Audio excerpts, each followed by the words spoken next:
Bigger, better, bolder. The cold, hard truth is taking talk to the next level. Right here on Bobo 89.1 FM, Cayman's Community Radio.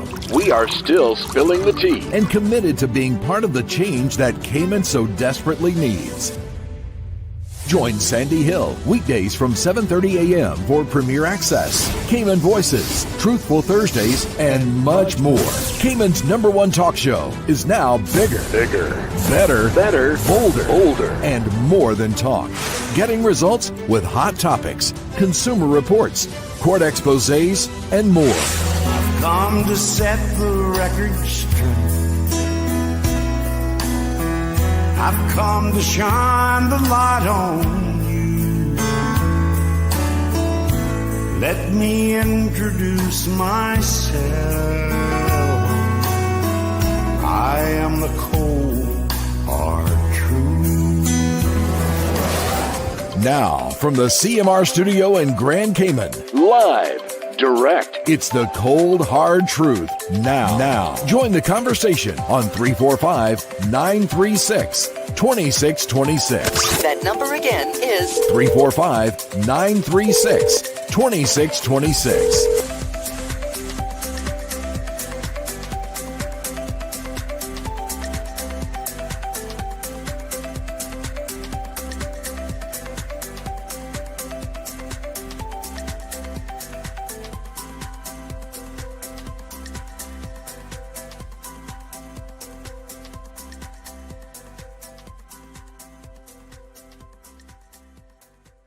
Good morning, beautiful people. How is everyone doing this morning?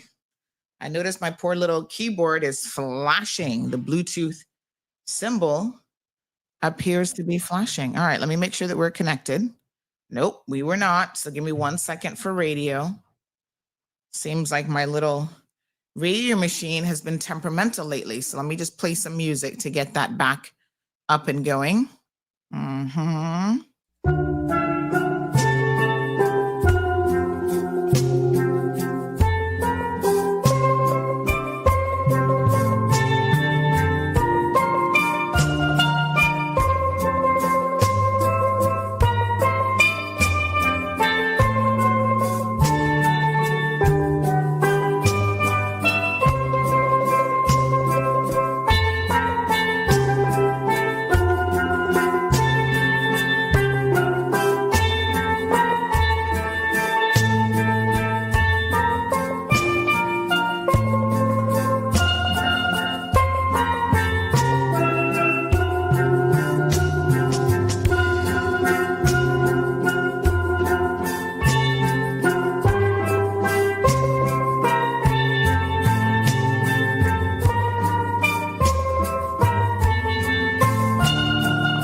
Folks, what a beautiful song. I could sit here all day and listen to it.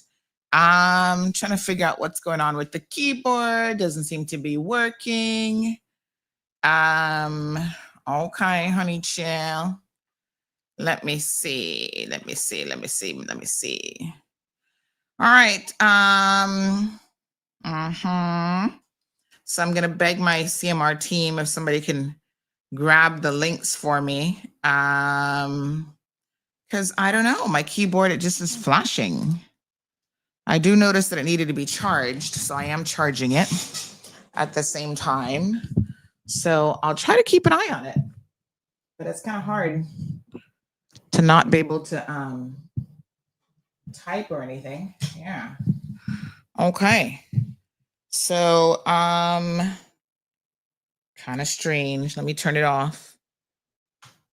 You know, these fandangle things, honey chill. I'll turn it off and then turn it back on again. Unplug the little dongle there. Plug in. The one thing I cannot do is restart my computer. That's for emergencies only. Yeah, we can't be bothered with that this morning.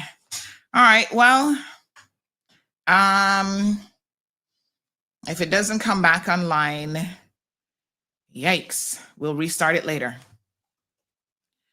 Okay, well, that means less typing for me this morning. Well, I got to do it from my phone. All right, no worries. The mouse is still working. Praise the Lord for small miracles. So let's have some open mic today. My apologies that we have spent an exorbitant amount of time speaking about a particular area, but of course, I hope that you guys appreciate why we had to spend 3 days focused on really what is the core facility for mental health in this country, because I can tell you what, if we don't get that right, dog not even going to eat your supper. Let me see if I can get the links from my phone. I will attempt to do it the old-fashioned way, utilizing my phone. Oh, good. It actually came up as a notification for me. So let me see if I can still send it to the channel from my phone. Most mornings, I'm obviously sending it from radio gone. Lord Jesus, already? I think that, okay, let me try to get radio back. Hold on, honey chill. Radio gone again, or is that a delayed message? Hold on.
All right. Thank you so much. My apologies. Our little radio box here was somehow disconnecting, so I'm not quite sure what's going on there. I have noticed in the past couple weeks it's been a little bit pinickety.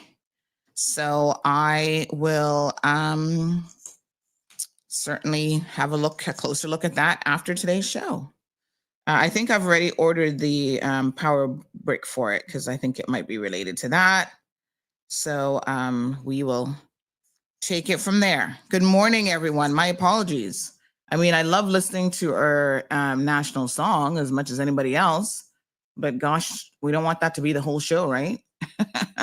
You're like, come on, Sandy, we ain't here for that. How's everyone doing? Happy Tuesday. 2 more days of the Cold Hard Truth, and then I am off on vacay. Yep, taking my little vacation. And even when I'm on vacation, I still work. I hope you guys know that. Not as fully. So I figure, if I can reduce my workload by 75, 80%, that's good.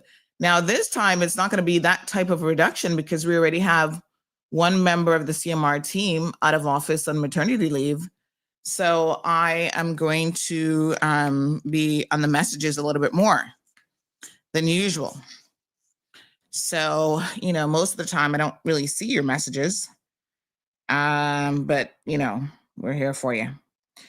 So I'm actually looking for a solution where maybe I don't need a person to manage the messages because, believe it or not, technology is so incredibly amazing. There is a way to unify messages all in one, and I'm looking at my options there. So that basically everything for WhatsApp, Instagram, Facebook business pages comes into one central location. And so then that way I'm only looking at one location for messages as opposed to 3-4 different locations. Actually, it's more than that because we have 3 WhatsApp numbers that I manage alone. What a mess. All right, one day at a time, sweet Jesus. Yes, honey child, I've been thinking about Aunt Lottie a lot lately because I'm getting into character. I told you guys I'm going to do a little bit of a comedy show with Aunt Lottie. And she used to think that she could sing, and she was like me. God might have given her the gift of gab, but he did not give her any ability to properly sing. I can tell you that. But she used to belt out the church anthems nonetheless. Some of her favorite ones were Amazing Grace. And she would sing that around the house, and I would be trying to hold my ears, me and the dog, Prince. We'd be looking at each other like, oh, why is this woman trying to make us go deaf? And so she was constantly singing Amazing Grace. And she also used to sing one, which I don't even know the name of this song. And I feel like she only ever sung the choir of it. So if anybody knows what song this is, I'm curious to know myself because she only sung the chorus. So I don't even know what the song is called, but it went something like, oh, Lord, how did it go again? Oh my gosh. Basically, shun the wrong and do the right. Something about oh Lord. Now I'm going to have to dig back into my archives of my memory. But basically you just shun the wrong and do the right. How did that song go? And the Lord will make a way somehow. So that was the chorus, but I swear she only ever sung the chorus. I'm like, what's the rest of the song? Shun the wrong and do the right, and the Lord will make a way somehow. Yep, can't sing, but that's all right. Y'all gonna have to get used to that, honey child, because that was Aunt Lottie. She couldn't sing either, but she was still praising the Lord. Anybody knows what song that might be? Because I have no clue. But I feel like in memory of Aunt Lottie, I need to get the proper name of the song. Good morning, Miss Mitzi. Morning, Marshall. Robert, Brother Robert is here for it. Hallelujah. How you doing, honey child? So, so I'm excited. Had another crazy dream last night. Oh my God, I can't even tell you guys some of the dreams because they're just, that one was not actually a nice dream at all. That one was weird. I can't even. I feel like I need a dream interpreter as I wake up that can just tell me what is going on in my world. Let me see. I can read your messages. This one says, I think it's called, I know the Lord will make a way for me. Just put Zeus's picture up while you're away and I'll be fine. Aw. Good morning. She sounded like she was trying to send you an indirect message as to why she only sang that part. I think that was the only part that she remembered, to be honest. I don't know. The memory sometimes I used to wonder about. But good morning, Shaka. How are you? Delcy and Ben, good morning from Florida. I was in Miramar a couple weeks ago. Nice, nice. Morning, Miss Michelle, beautiful Michelle. Dominique. Hello, Jim. Gosh, I need to check your emails because when did I promise you were coming on? Lord have mercy. It's a short week, and I know we said that you'd be coming on. Miss Marjorie, radio is back. Thank you, darling. Anthony is in the house. Miss Debbie is here from Thailand. Beautiful good morning to Miss Lucille from the UK. Miss Olivia, yes. Irvelyn, Jasara. I still need to do that thing for you, Jasara. Ugh, so many things on my to-do list. Strong Wilt, good morning, Johan. Damaris, hopefully the radio is still on. Sherry Coleman, big up yourself, my darling. How are you? Wee Wee is here. Call Marlon. Marlon can't help. He ain't got nothing to do with the radio feed. That's a whole different situation. Miss Yulene Marshall from North Carolina. Andrea says, was it a nightmare? It was bizarre, Miss Andrea. It was very, very strange. It started out totally different, and then it ended up being like really, really bizarre. I don't even want to talk about it. It was the ending of it was worrying even for me. Ugh.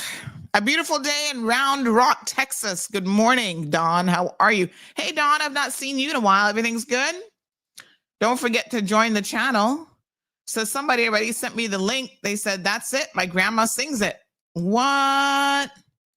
We're going to get this song. This is going to be your theme song for the Aunt Lottie segment because she only ever sung the chorus. I was like, where's the rest of the song? All right, so my keyboard isn't working, which means I'll be typing less. I probably just need to restart the computer, but we'll do that after the show. We got a good show here for you today. I got a question. I need your help for a change. Go figure. I know the Lord will make a way. Smokey Norfolk, who's he? He sung it, and then somebody else sent me someone else that sung it. Let me see this one. I know the Lord will find a way for me. A cappella, vocals. Okay. This is a short song. This is only 1 minute and 55 seconds. I feel like maybe it is a short song. Let me put in my headset so I can hear it. I'm going to do the over-the-ear ones because my inner ear has been irritated with the other ones lately.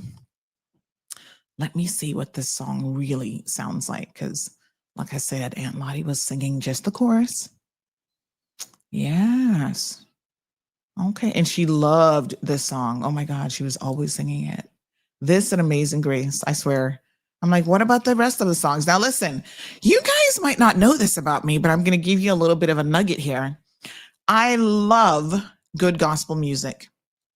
Like the traditional gospel songs. Remember back in the day when we used to make CDs and stuff? You guys remember that? And you could get CDs and all that fun stuff. Oh,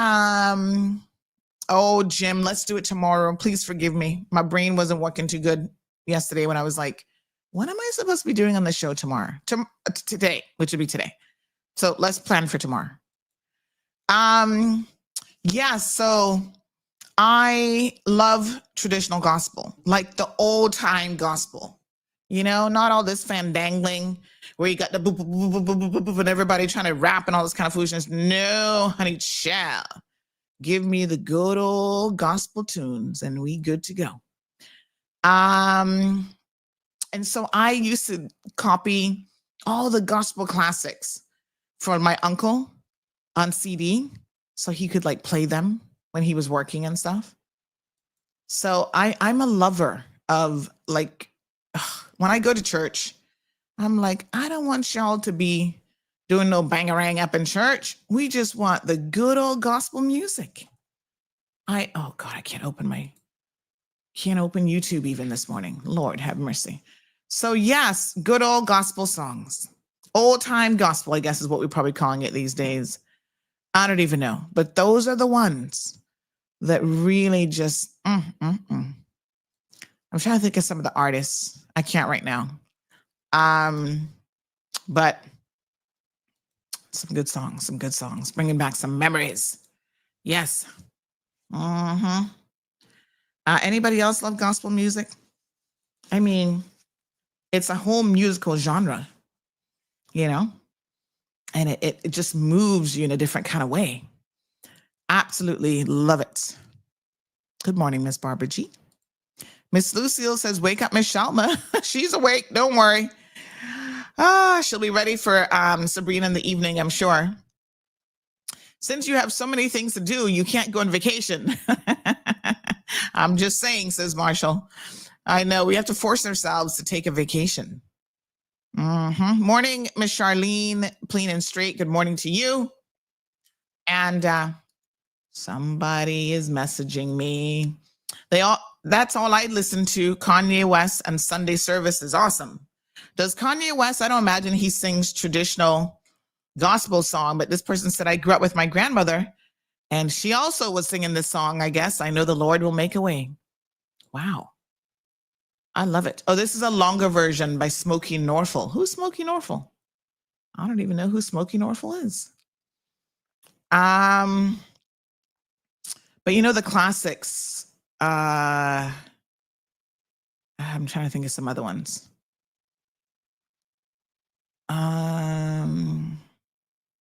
I'll think of some. When I have my keyboard back, I can look for some. But yes, most powerful. Oh, here's one. Most powerful gospel songs of all time. Oh, what do they have in here? I've got Joy. Mercy says, no, it wasn't easy. These are not the ones I'm talking about. All right, they have Amazing Grace on here. They have God, I Look to You, no longer. Nope. This isn't, we need to go way back. These are not even the ones I'm thinking of. I'm thinking of like traditional gospel. Yes. Like the old timers, old time gospel music. You got all these fancy people now singing it. I'm going to find them for you. Like gospel classics. Okay. All right. Amazing Grace. So let me hear what this one, hold on. Let me download this one. I want to hear what the rest of the song sounds like. All right. I do love gospel, says Miss Charlene. Miss Joyce Ann says, I love gospel music and God. Praise the Lord. Good morning, Miss Nighty. I'm sure I'm mispronouncing that, honey child. Like, I go to the garden alone. Yes, that is a classic. Yes. Oh my God. Old time religion. Give me that old time religion. Remember that one? Hello, Miss Flora. Jim says Aunt Lottie must have been a good laugh sometimes, an interesting individual. Maybe not how you viewed her when you were younger. You know that. I always thought she was 100 years old the whole time. But from what you speak on today's version, she sounded like she left an everlasting impact on your life in a positive way. How long ago did she pass? She actually passed in 2016. I was pregnant with Gigi when she passed away, so I was not able to travel. Very, very unfortunate. But yes, yep. Old time religion. Oh, it is well with my soul. That's another one that she used to sing, Miss Charlene. Like I said, she couldn't sing, but she'd be belting it out. It is well. And I'd be like, oh, Lord, not again. Please, Jesus, save me from her bad singing. It is well. It is well with my soul. And I'd be like, oh, Lord, it's not well with my ears this morning. Yes, the old time hymns, honey child. Christine, good morning, good morning, good morning. You need to check the Grace Thriller. They have some good old gospel songs. Oh, Strong Will said the same thing as Christine. Oh, really? Oh, I'm gonna check them out. Who are these Grace Thrillers? I don't even know who they are. Hold on, honey child. I'm gonna put them in my thing so I can remember. What you say they're called Grace Thrillers? Oh, yes. And there's a lot of intersection between country and gospel in a way. Oh, wow, their biggest hits. Yeah, they look old school, honey child. They look like how we were dressing back in the 80s. Let me see. Yes. Mm-hmm.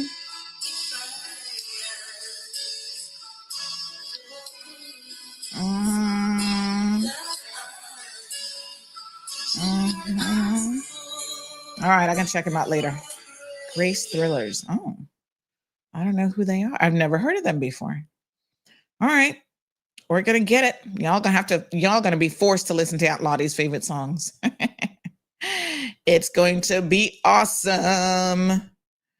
And then I'm gonna pull out my old time CDs and see what gospel music I have there, because I know I got me some classics. Mm-hmm. Y'all sending me some names. I appreciate it.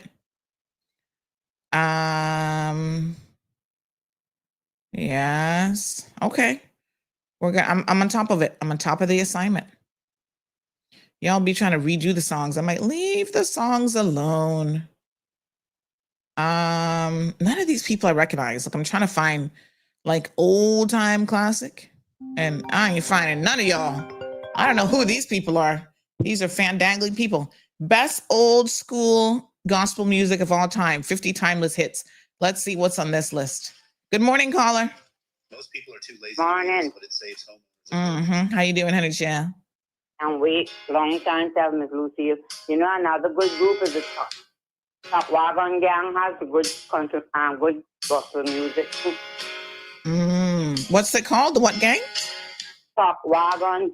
Stop Wagon? Top Wagon. Tuck Wagon. TCHT. Okay. And Charlie Pride has some good gospel music. Yes, that's what I'm talking about. People like that. Oh, yes, this is another one. Also, Jim Reeves. One of them has Hallelujah. Thank you, honey child. Little Church and the Wild, I'll Fly Away and all those. Oh, I'll Fly Away. Yes. That's what I'm talking about. The Top Wagon Gang sing that. Oh, my goodness. You gotta just love gospel music. So beautiful. Thank you so much. Jim Reeves. I'm gonna go check these out. Yep. I'll Fly Away. That was another good one that she used to sing sometimes. Has good gospel music too. Yeah. Oh yes, what a friend we have in Jesus. Old Rugged Cross. That's a classic. Love it, love it, love it, love it. Yes, these are some that, oh my gosh, you guys are bringing back some memories. It is well with my soul. Thank you so much. So listen. I've been out from after 6. I'm listening. Thank you, darling.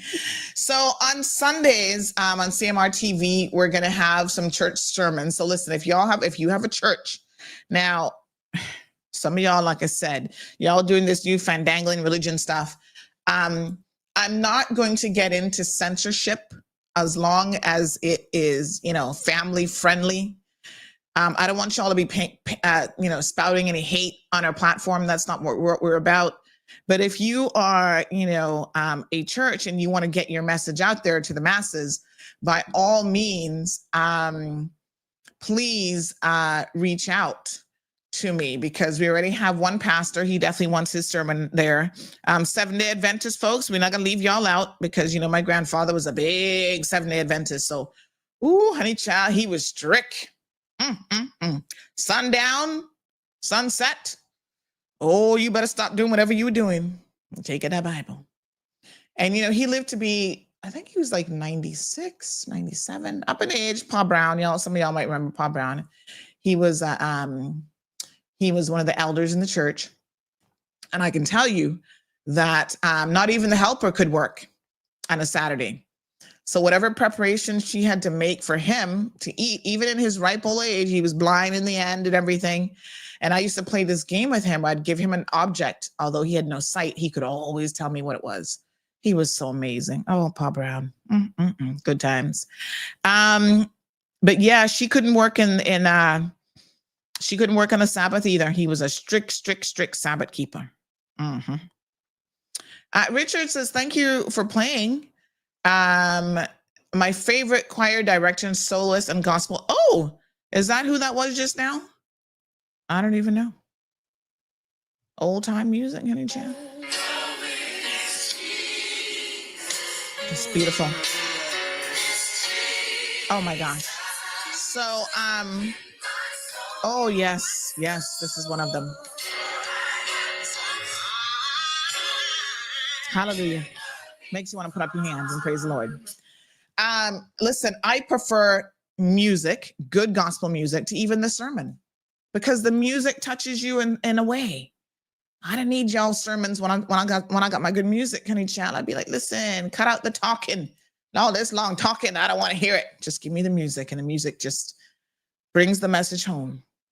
So we're gonna have, gospel music. Oh, Gatlin Brothers, thank you, Paul. Yes, they're good. So we're gonna have gospel music hour and stuff as well. So I'm so excited about this project. Like I said, there's gonna be something for everyone. On a Sunday, sometimes when you couldn't make it to church, you'd still put on your hymns and you would just feel like you were there anyway. And you could still praise the Lord. That's what Aunt Lottie used to do. She would kick me out the door, make sure I was going to Sunday school and church. And she couldn't make it, and she would still be singing and praising the Lord. She always used to say, where there's one or two gathered in my name, that's all it takes. Church and gossip in one spot now. CMR will get hot, says Anthony. Gabby says, I go to Church of God Full Gospel Hall on the waterfront, and we sing the old hymns. Well, I grew up Church of God.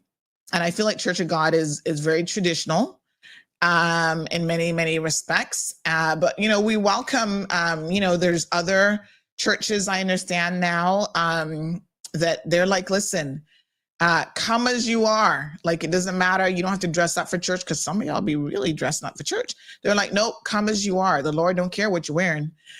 He is concerned about your heart and your soul. So, they do things a little bit differently. They're having churches now in the, like the cinema and stuff like that. I ain't got nothing wrong. I don't see nothing wrong with that. I don't care where you have to preach and bring your message home. It doesn't really matter.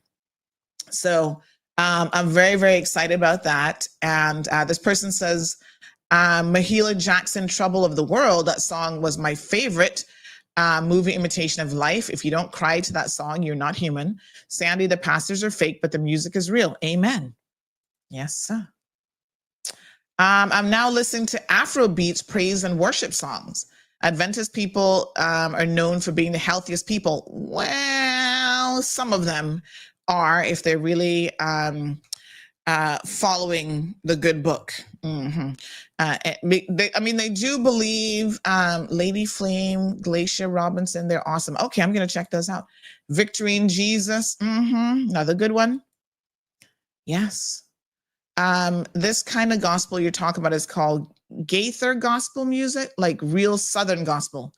Oh, maybe that's what it is, because she was kind of Southern, Florida's the South, honey child. I don't know if y'all want to believe it, but it is.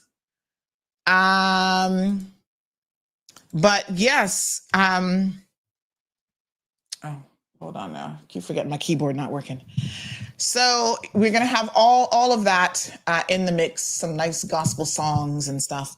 And if you're still sitting here thinking, wow, Sandy, I could do a show. George Jones. Yes, that's what I'm talking about. Fear No Evil. Oh my goodness, the classics. Love them. But I actually want Caymanian musicians. Listen to me now. If you're a Caymanian musician, Berman Scott and the likes. Oh, they put out so much music. Mr. Berman is so talented. He's in Cayman Brat full time now. I want you guys to have your Caymanian music hour where we're going to play nothing but Cayman music. Couple hours, shoot, I think we should do an hour a day of that. If you ask me, as long as we have enough songs, I don't see anything wrong with it. So send in your music, contact me, all you old timers. You know, Caymanians love them some country music. Y'all some country bumpkins. Young people, y'all might not know anything about that. All the Instagram people like, chat, please. Yeah, Caymanians love them some country music. I heard, now this might be one of those made up legendary stories. I'm not really sure. But I heard back in the day, especially them Cayman Brackers, the only radio frequency they could really get was coming out of Texas. And so they would listen to that frequency and, you know, they just love them some country music. Morning, caller. I don't know if that story is true, but that's what I heard. Morning. What a great topic this morning. I love it. And guess what? I'm like Lottie. I makes a joyful noise, like, you know, when I go to church, so they probably say the same thing about me. No, you can't sing either. Oh, yeah. I know, but I be singing it down. I know. I feel the touch of hands so kind and tender. They're calling me from a path that I must trod. I have no fear when Jesus walks beside me. For I'm sheltered safe within the arms of God. Oh, Girl, nice. I be singing it. Right? Yes, yes. And I can't sing. And I can't. But you know what? You know what is so amazing? You know, when you sing that same song in the shower, you sound like a professional. Oh, yes. I don't know what it is. I don't know what it is, but shower acoustics. But shower acoustics are amazing. That's what they say. You must sing in the shower. Yes. Because it's enclosed and what? There's something, it sounds like, wow, you in the studio, girl. I know it. I used to do it all the time. Oh my God. Yes, girl. But let me tell you how bad my singing is. I used to have two dogs, Oscar and Rupert. Every time I would start singing, especially Rupert, he was trying to insult me. He would start howling. I would sing and he would howl. I was like, Lord, have mercy. Thank you, Miss Joyce Ann. Thank you so much. Jim says, you know what we should do? We should have a show. I was going to just say, Banana Orchid, you're reading my mind. Sandy, you're now hosting Cayman's Got Talent. What we should do is Cayman don't have talent. And all the worst singers come out and we pick the worst of the worst. Oh, but it doesn't matter. And like I said, when you're in the shower, there's something about shower acoustics that really make you sound good. I don't know if the water is like deafening your ability to tune or what, but man, in the shower, you sound amazing. We woke up to country music playing on weekends. My mama used to put it on when it was time to clean the house. You see what I'm telling you? Caymanians love some country music. Miss Morning says, hey, Sandy. Andy Martin, Cayman Cowboy as well, has good country music. Yeah, I'm going to tap into all these guys and get all their songs, all their music, and we're going to be playing Cayman music. Shaka Zula says, Auntie, the statement about Seventh-day Adventists and observing a healthy diet and lifestyle is true for the States, for sure. Well, some of them, just like the general population, are healthier than the general population. But I know a lot of Seventh-day Adventists, and of course, they don't eat pork and they don't eat certain things, right? But what I find is a lot of them are taking in like sugars and other, like I know Seventh-day Adventists that are not meat eaters at all. And honey, child, they still eating some other foolishness. My grandfather, like I told you, he was Seventh-day Adventist. And he had a very, very healthy diet. Like I said, he lived well into his 90s, but I don't know, some of y'all, I'll be looking at y'all saying, you fatter than me, child. All them rolls, I don't know what you eating. You ain't eating meat. So not the meat that's causing it, but it's something else.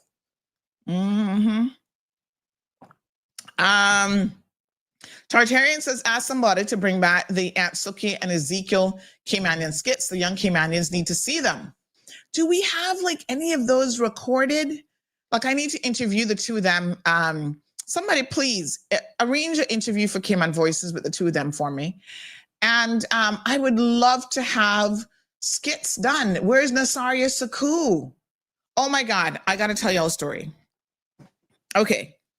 So on Friday, I went to a birthday event, family birthday. That's all I'm going to say. And there were some old timers there.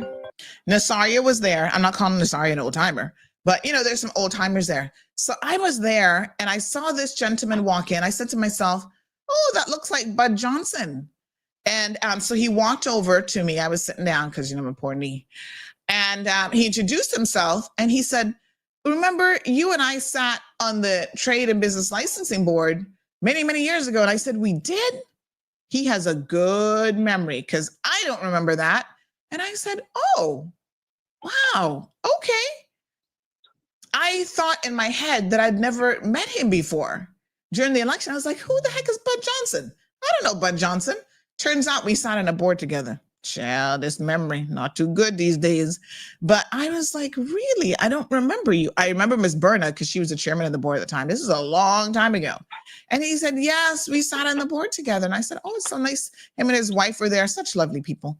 I was like, oh, it's so nice to meet you. Again, good morning, caller. Good morning. Give me that old time religion. Is a good hymn too? Oh, I love that one.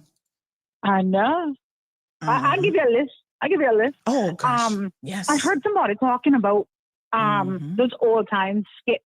If it fits in with what you're doing, you can let that caller know that Sook and Ezekiel is still alive. Listen, I must be the youngest 100-year-old because I love Ahsoka and Ezekiel. They were my idols, and I could be wrong. I think Miss Daphne and Mr. Carlisle would be up to it. Oh my gosh, that would be so awesome. Well, either way, I need to interview the two of them for Cayman Voices. But I would love to have them on the show as a regular feature. That'd be so awesome. But Miss Suku Nasaria can also, all praise to her. I did drama with her, best time of my life in high school. She has a group of younger ladies, my age group, who I'm gonna call their names, and I hope they forgive me if they don't want it on the air. Priscilla Pucci, Ivana Martinez, Josepha Martinez. I'm sure I'm forgetting a bunch, but those three often they're a lot of Caymanians. Yes. They're part of the Cultural Foundation. Yes. And they do a ton of those plays. You have people like Matt Brown. You have people like the older gentleman from, I think, up north side. You still have quite a bit. And oh my gosh, this would be my dream. Not yours, mine. I wouldn't mind a little rundown come back. I ain't even gonna lie. Oh, beautiful. I ain't even gonna lie, like rundown 2.0 or something like that. But call Miss Daphne. Suki won't be on radio. I won't hear Suki on radio. I don't know if I have Miss Daphne's number. Hold on here now. Don't worry. I gotta get it for you. She's from down here. I'll go and look for her. Okay, all right. Let me see, Daphne. All right. But you get in touch with Suki. I don't have Miss Daphne. All right, you send it to me, and let me work it out. Yeah, let me work it out. Thank you so much. Okay. I appreciate it. Bye. Yeah, that would be awesome. Oh my gosh, this is making my day. This is not what I was going to be talking about, but I tell you what, this is making my day. I'm just saying, I love it. Let me see here now. That would be wonderful. Someone says, I cannot believe how talented Berman is. I love Sabrina's theme song. I listen just for the music. This one, things 10 ways not to get on CMR, cooking with Sandy in the kitchen. Is it clean? Can we play it? Oh Lord, we got some talent around here. Let me see now. What's his name likes to do the new skits. Oh, thank you. I already have her. Thank you so much, sir. Good morning. Oh, yes. Oh my gosh, this is really coming together. These are the things that we need to bring back. Caymanians, young Caymanians, you Instagrammers, y'all need to stop listening to all this cussa music all the time from around the corner and over the ocean, and get to know your roots, get to know a little bit about from whence you cometh, and listen to some good, clean Caymanian music. Now, I'm not saying every once in a while you can't turn up and tap your little foot to something else, But we've got some amazing talent right in this country, and it was always good, clean fun. I'm just saying. Richard says, came on talent and CMR. I can't wait. Maybe we'll have to bring back a talent show. Mm-hmm. Oh, Matt Brown is amazing. I love Matt. Again, very, very talented, amazing young man. And we have reached out to Miss Natalie, who is now in charge of CNCF and the National Gallery. So hopefully there will be lots of future collaborations there. I'm very, very excited. Also, I can't tell y'all yet, but we have a sports show. I think we need one more, but we got one sports show that hopefully we're going to be confirming here this week. So stay tuned for that. I am very, very excited about that as well. So lots of amazing things going on, and we're filling out the schedule. I was actually looking at, you know, the EPG and stuff so that I could fill in more stuff. Weekends are going to be like family time, you know, Saturday for the kids and Sunday as well for the family. So looking forward to that. I'm actually recording another segment today with Throwing It Down with Matt Brown. Hear me, Matt Brown. Throwing It Down with, oh Lord, Alfonso with Chef Brown. So Chef Brown is in the house again today. We're going to be doing another recipe. And I think we're doing Cayman style lobster today. Somebody going to be eating good today, honey chill. So we did stew conch the other day. Oh yeah, that was delicious. So Cayman style lobster. And, you know, if you want to do like a special feature on, because there's another cooking show with me, and if you want to do that as a Caymanian, or anybody really, not just Caymanians, if you think you can cook, invite me over is the idea, and I want to see how you throw it down in the kitchen. Yep, that's Cooking with Sandy. Good morning, Miss Alba. How are you? Morning to Miss Gina. So yes, this is our continued development of CMR TV.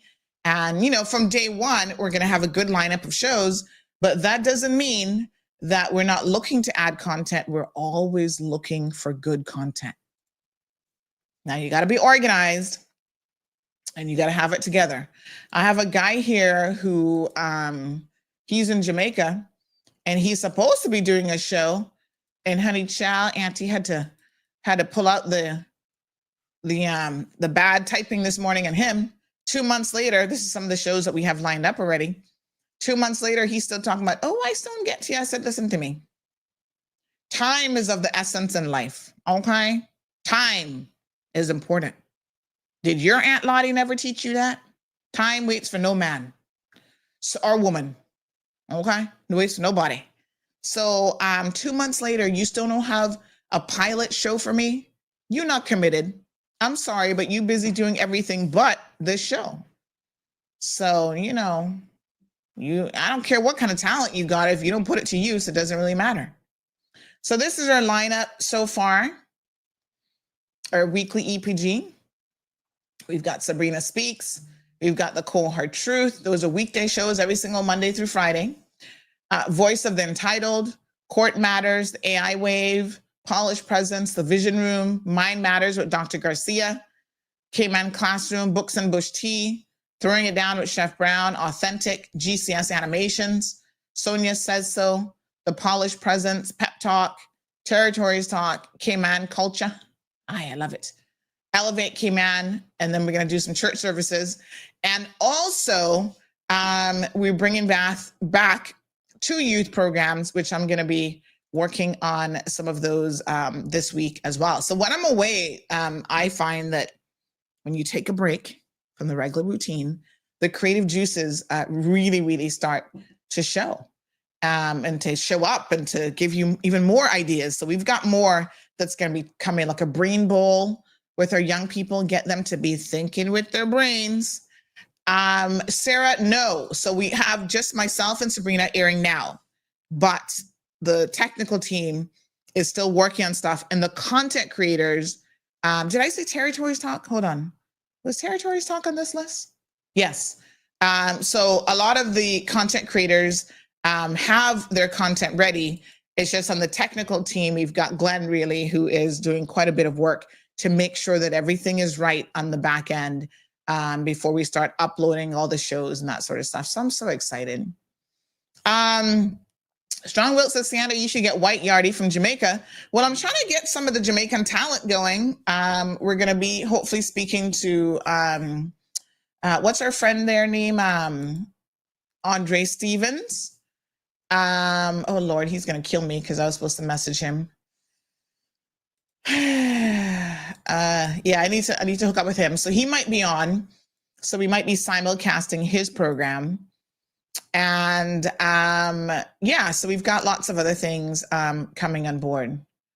Let me, somebody just sent me this little skit here. Hold on. I'll download it. Give me 1 second. Mark has good comedy. And Sansan, I read it now. Over easy eggs, beef sausage, French toast, and a mango, of course. Time to turn up. Lord have mercy. All of that for breakfast? Okay. Are you watching your sugar level at all? Because if you are, I can tell you which one of those things you need to eliminate. Get rid of the French toast and the mango and just have the eggs and your sausage. Mm-hmm. But if you ain't worried about it, then you're all right. Jim says he's hilarious. Are you speaking about who? Matt Brown? Mm-hmm. So this morning, I'm going to play an interview for you guys from, hold on, let me tell you now. Beacon's Farm. We checked in with them recently. We sat down with Sandy, who's the head honcho over there, the director. And we wanted to catch up with them because this is such an amazing program. And I want to share with you the really good things that they do, because they are a place, it's a safe haven for recovering addicts who, as you know, are always in recovery. So we're going to be showing you that interview this morning. Voyager says, what about Laval doing a show? Child, please. No, and no. We can't encourage that. That's a whole other category. Oh, White Yardie. Oh, yes, he is funny. Mm-hmm. He is funny. So let me see what this one is. Hold on. I'm going to play this one.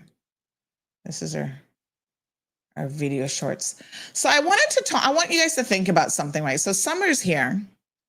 And I've got people reaching out for help during the summer.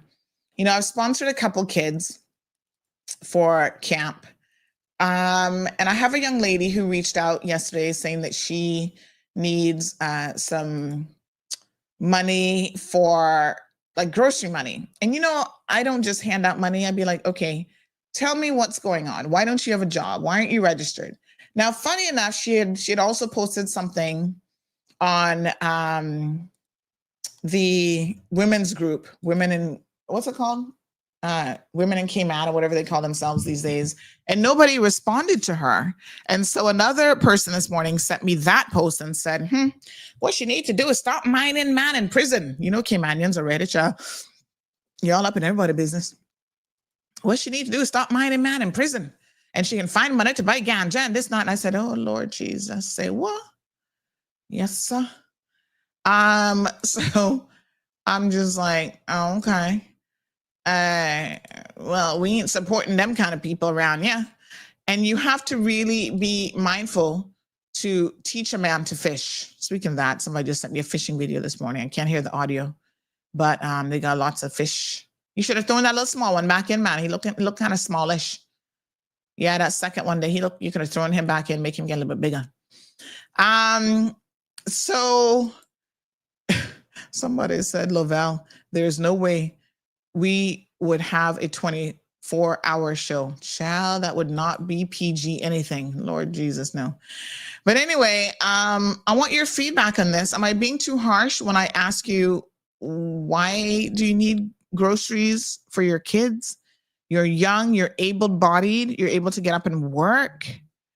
Why don't you have a job? So I'm going to reply to her and say, show me where you're registered for Cayman jobs, what jobs you've applied for. NAU is there as temporary assistants, but of course, you know, they now have expectations of you as well. And if you can't meet those expectations, then you're not going to be able to get a job. You're not going to be able to get funding from them either. So we're not here to just hand you a fish. We're going to teach you how to be self-sufficient and how to help yourself. Am I wrong for feeling that way? I'm a big girl, San, says Melita. Once a day and I got hurt, I'm sure. I'm a breakfast person, so I pile it up in the event. I can't do lunch, my job, of course. All right, let's look at this AI comedy that somebody sent us. Let's see. People in the kitchen. She's on her phone, grandma at the stove. Before you end up on Marl Road like carrying them security footage stars and mothers of the year, let me give you 10 tips from your granny. Don't roll up to court and bada bada feathers talking about respect me as a mother. The judge respect laws, not carnival history.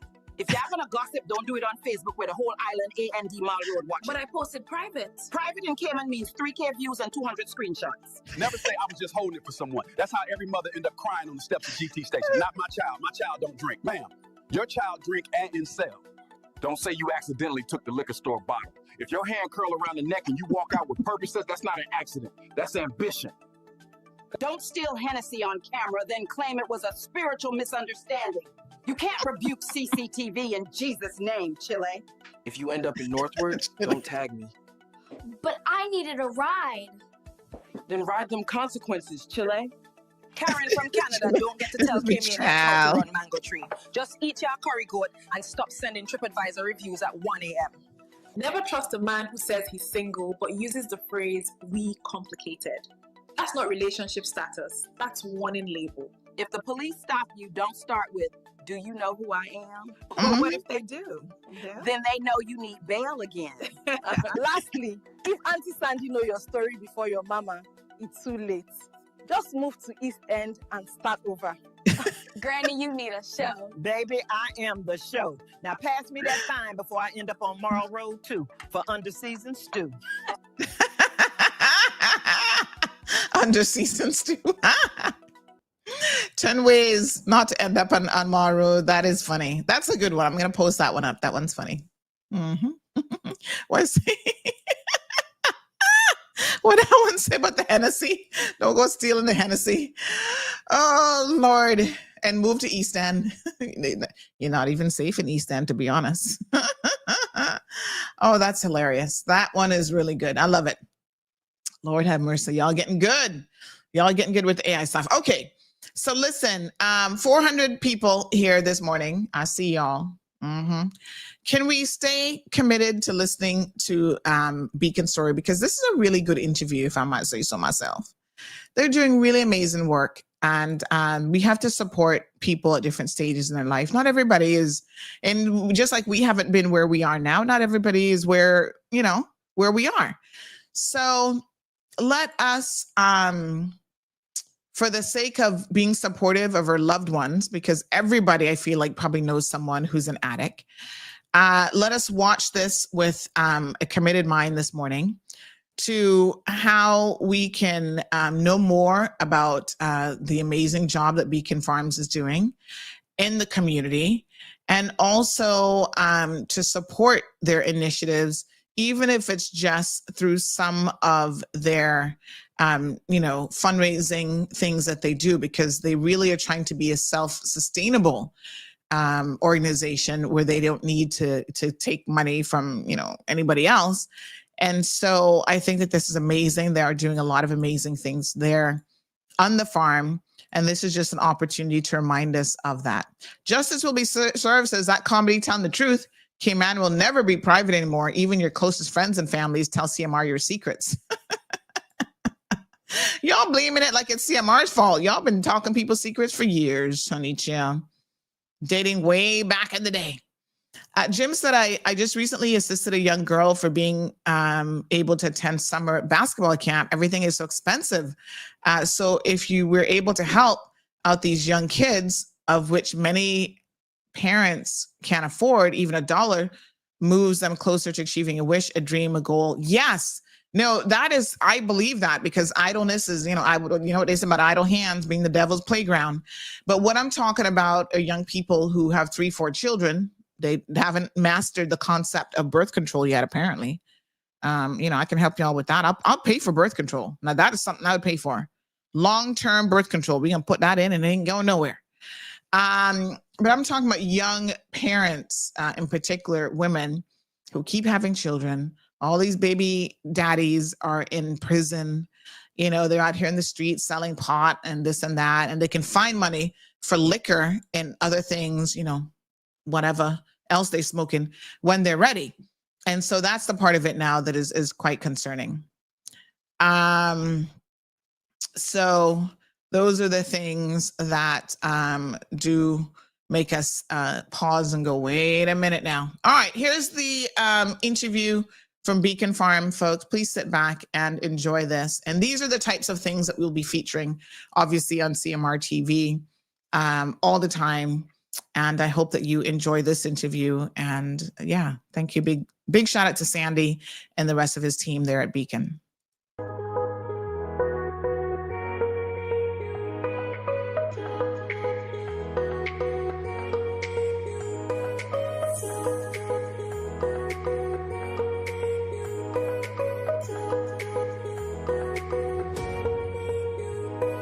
All right, we're here at Beacon's Farm with Sandy. It's been a minute that we have not seen you.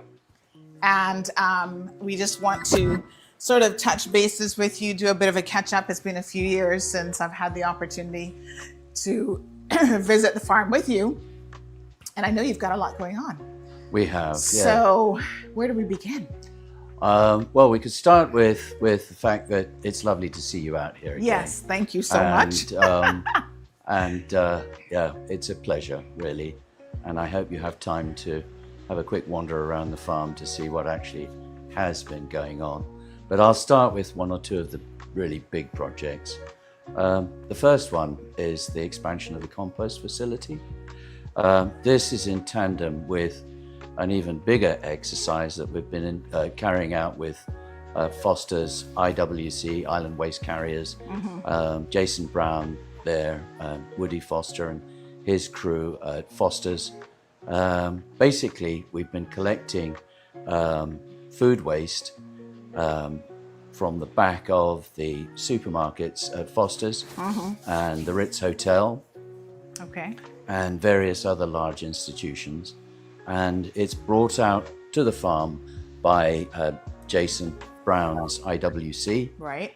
And we then put it through our composting facility, and that gives us huge volumes of compost, which we're currently using on our own farm just to get that finished. But we see that as an exercise that will, or a project that will develop in scale over the next couple of years to a point where we'll be bagging the compost and also mulch and selling it from our shop, but also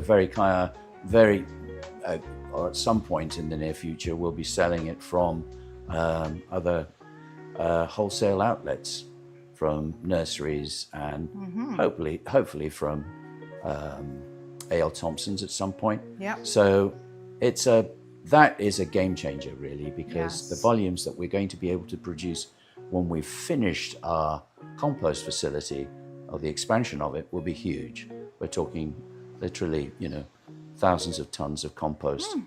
So wow. That's the first major project that we're looking at. Before we go on, it's probably worth just mentioning for the benefit of our listeners, because some people may not have heard of Beacon Farm. So maybe we reverse a little bit and explain to people what the overall vision is for Beacon Farms, who works here, what it is that you actually do here as well. Right. Well, this is the exciting part. What I've just told you is being carried out by people who are in recovery from drugs and alcohol. So everybody who works here is a Caymanian who gets bussed up here from the other areas of the island every morning. They work at the farm. It's their business. They can also live here, rent a room on our farm, exactly where I'm sitting. In fact, I'm in their living room right now. So it's a locally registered charity, and our objective is to create an all-encompassing agricultural environment in which they can choose all sorts of different vocational work. For example, at some point in the future, we hope to develop our ecotourism business.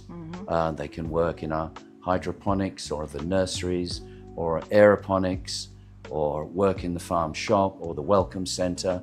They could develop in areas out in the field in traditional farming, or work with farming services, which is a service I'm about to tell you about, which I'll segue into is we're doing something else that hasn't been done on the island to date, and that's we're creating soil with our rock crushing machine on other people's farms.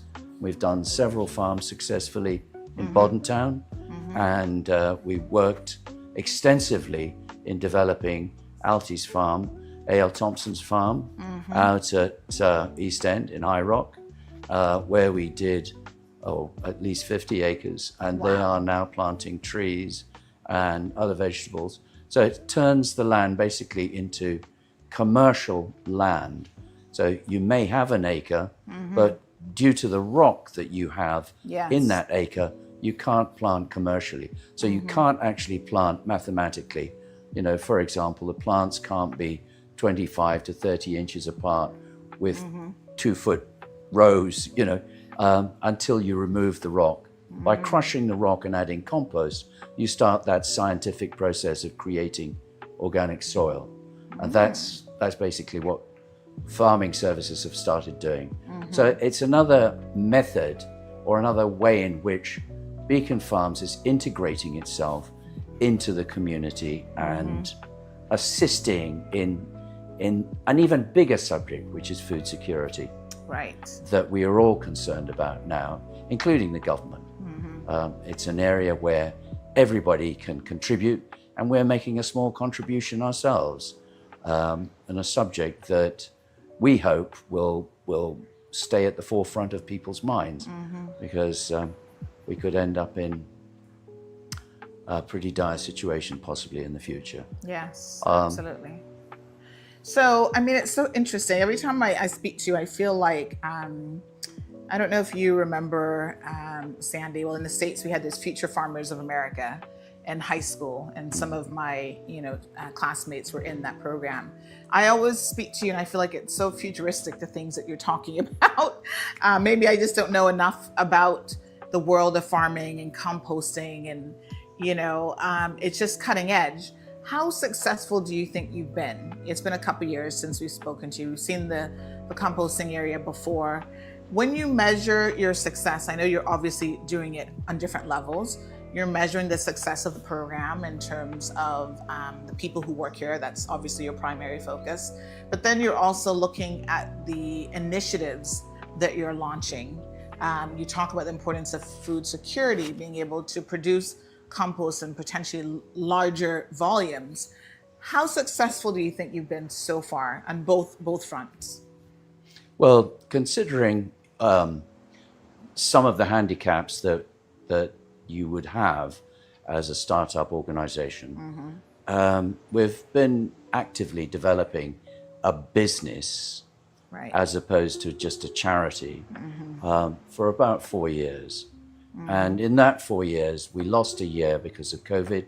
We then had a tremendous fire, which is on our documentary video, which is, by the way, is now out on YouTube.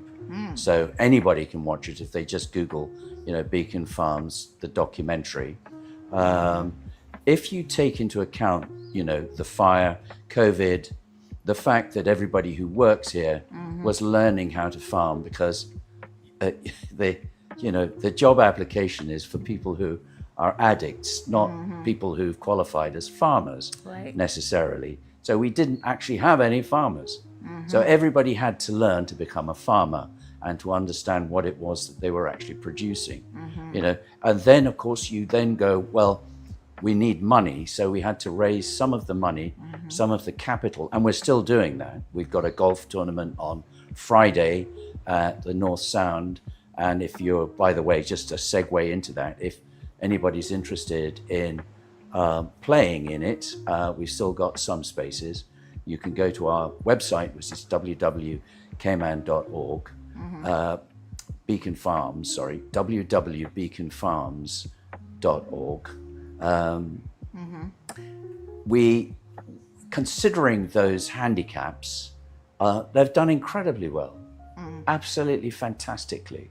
And the fact that the growth in what they're producing, the fact that we sell now in supermarkets, in restaurants, to private clients, we sell from our shops with our agricultural produce. We also have a small factory, as you know, that makes jams, jellies, hot sauces, lip balms, soaps, coconut oil, and these are all sold in hotels and other venues, shops, etc. It's a tremendous success, and then finally, the fact that we are very circumspect about. We're very circumspect about. Sorry, I lost my thread there. Actually, we're very circumspect about the money that we're spending. So every dollar that we're given, we're financially very conscious of the fact that we do not want to have handouts for the rest of the life of the farm. The objective is to put the farm in a financially sustainable position as soon as we can. And currently, we're looking at the end of 2029, possibly 2030, at which point we want to see that the farm would stand here on its own from a financially sustainable perspective. So in answer to your question, rather in a long-winded way, do I think that we've come quite far?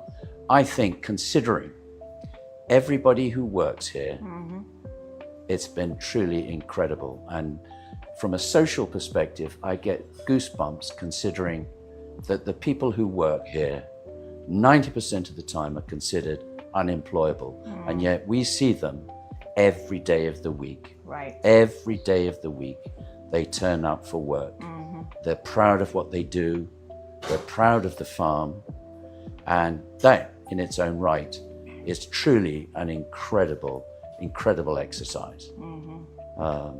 Needless to say, it's something that I could go on talking to you about for the rest of the week, constantly, Absolutely. 24 hours a day. I think it's an amazing project. Yeah, no, it's fantastic. And we'll get a look around the farm a little bit to see some of what you have been up to since our last visit.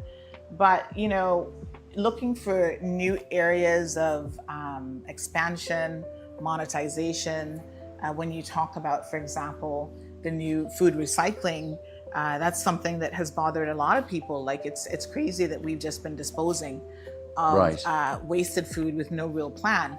Tell us a little bit about how that came about, because I think some of us are probably curious. Well, that's really interesting, because when we first started to work the farm, we discovered we had no soil. So we had to create soil. And that was when we discovered the rock crusher in Israel, working in the desert, and we recognized that it was a unique type of rock crusher, unlike any rock crusher that we'd had on the island before.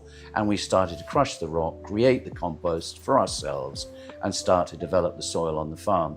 And then it was through that we understood the potential for creating compost for other farmers, other households, other businesses, developers, anybody who was interested in improving the ecological environment of the island.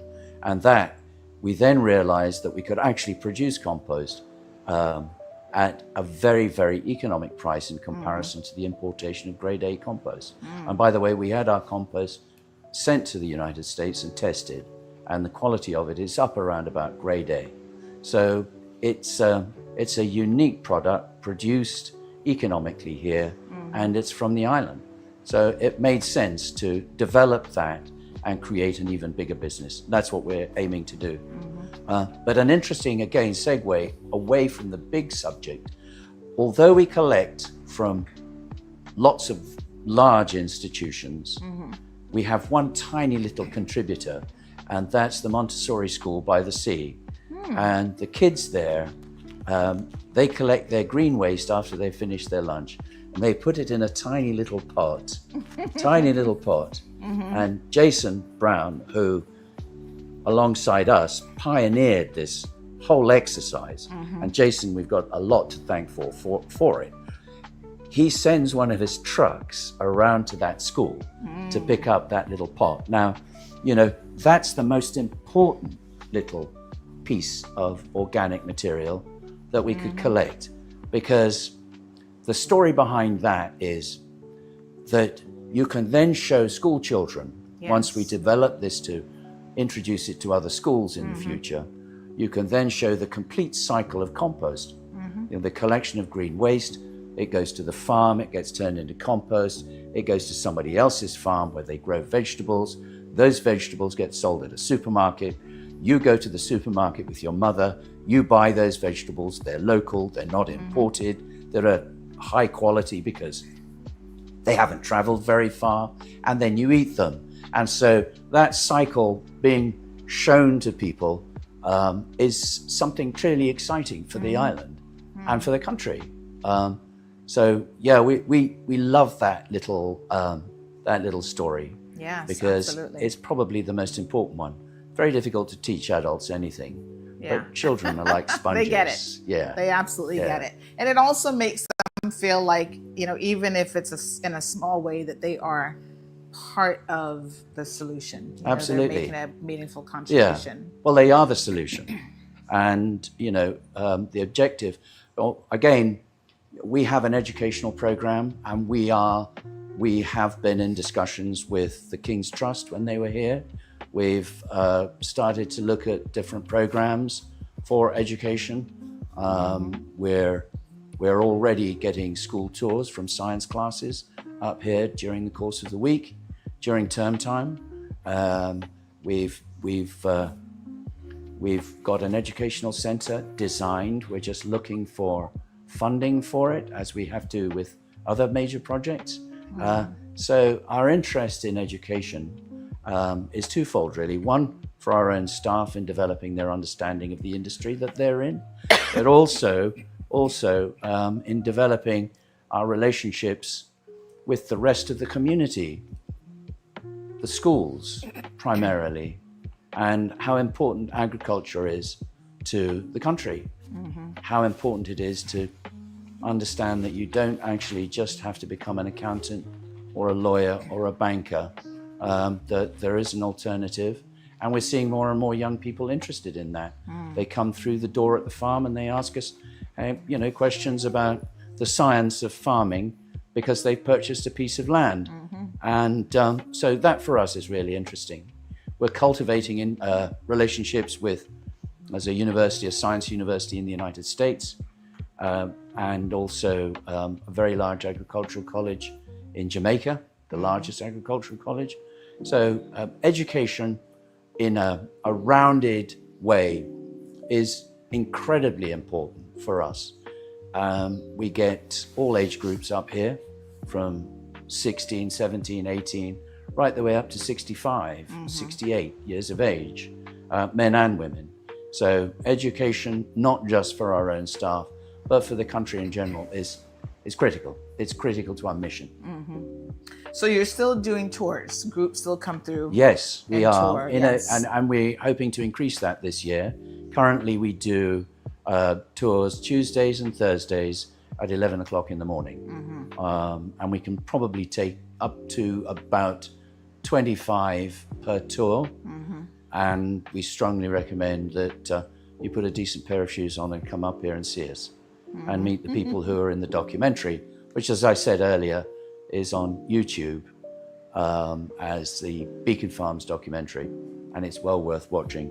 It's 3 years old now, but it still gives you a really decent background and an understanding of the value of the farm to the community. Yes. Let's talk about the documentary a little bit. I remember when it previewed at the Kimata Bay Cinemas, and we were invited to view it. There was a point during the discussion afterwards where a question was asked about how many of you have had your loved ones or maybe even yourselves been impacted by substance abuse. And the number of hands that went up, my gosh, I would have to say it was probably in the 90-something percentile, because this is actually something that touches us all in some way or another. So whether it was a parent that maybe he was never quite diagnosed as an alcoholic, but everybody in the family kind of whispered around it, and you knew that this person had a problem with alcohol. Perhaps they were a little bit more functional than some others. Or it's the uncle who, despite being academically talented as a young man, became a drug addict. And so this is something that impacts all of us. And I think in smaller communities, the impact is so much greater because we do know so many people who've been affected by substance abuse. So the documentary was very heartwarming, and it was such a stark reality into life here on the farm. And I think that just a really great job was done capturing the essence of what it is that you do here, and also the life of an addict and addiction in general. You say it's 3 years old now. Do you think the story has changed much at all, or is it pretty much still that same struggle in terms of the story for the addicts themselves who come here? Is the struggle still very much the same? I think that's an interesting question.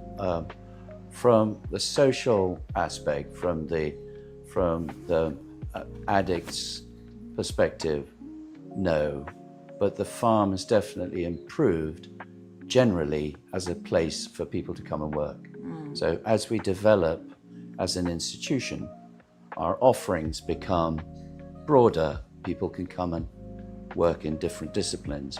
Not everybody wants to go out and work in a field, for example, in August.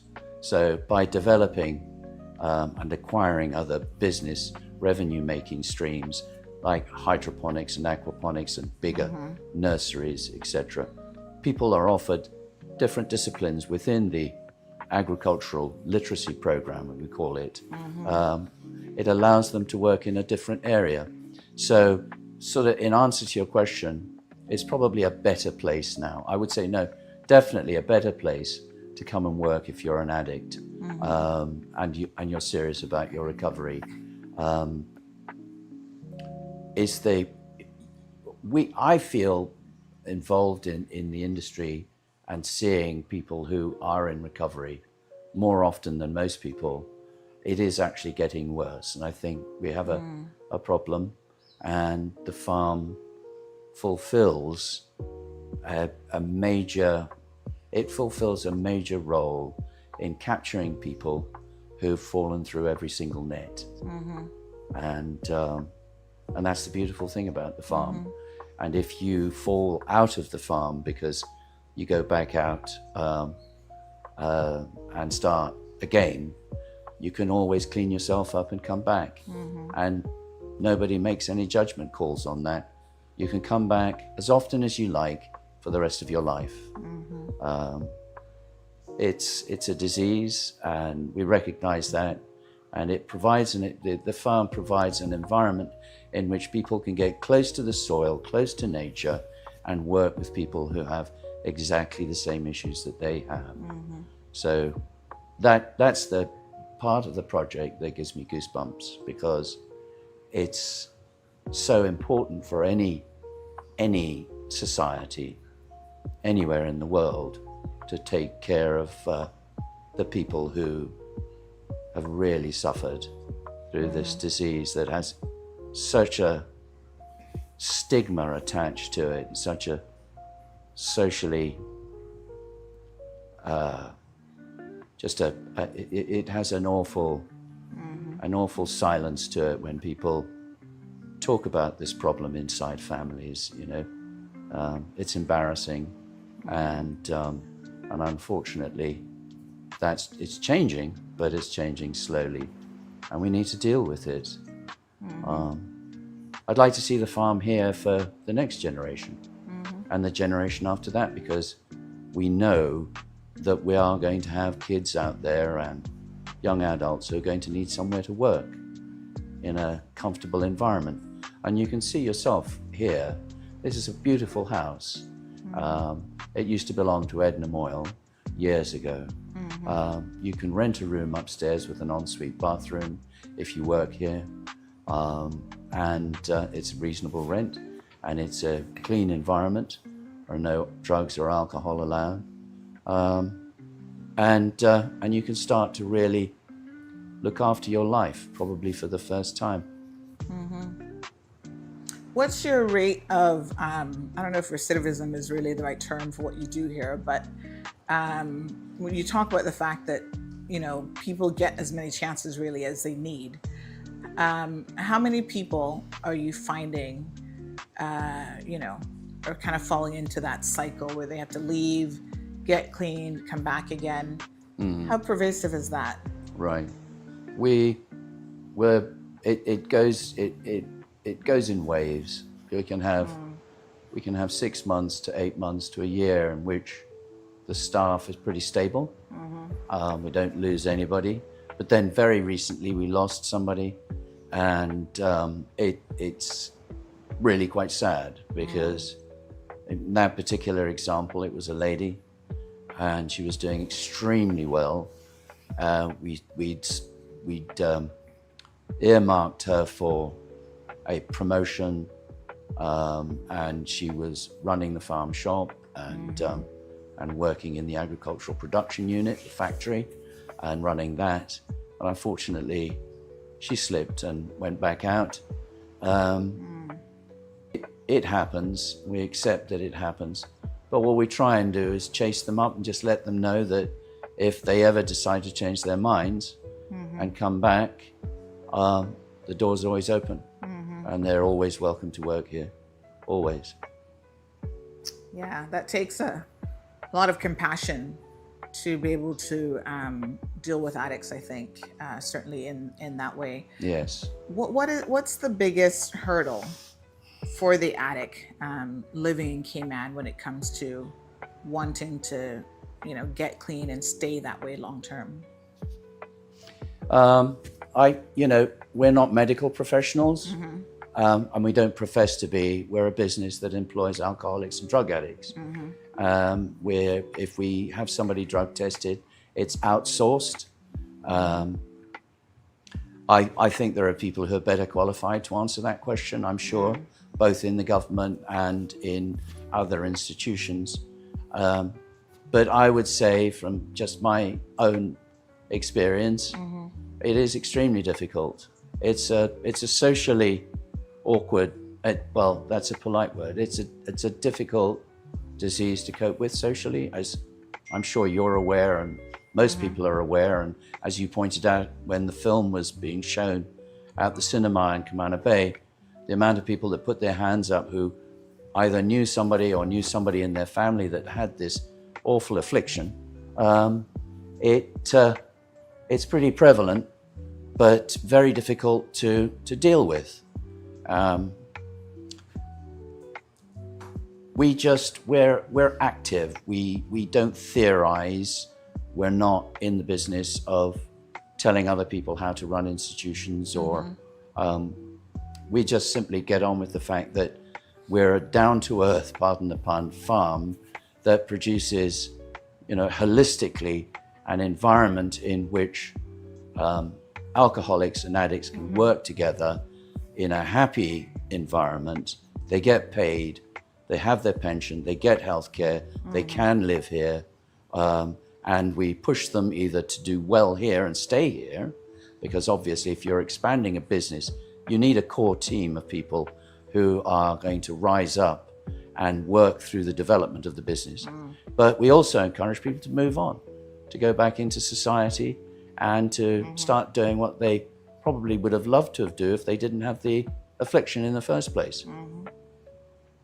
Not really answering your question about but it's just it's a difficult question. Yes. It's just that, I'm not a professional caregiver.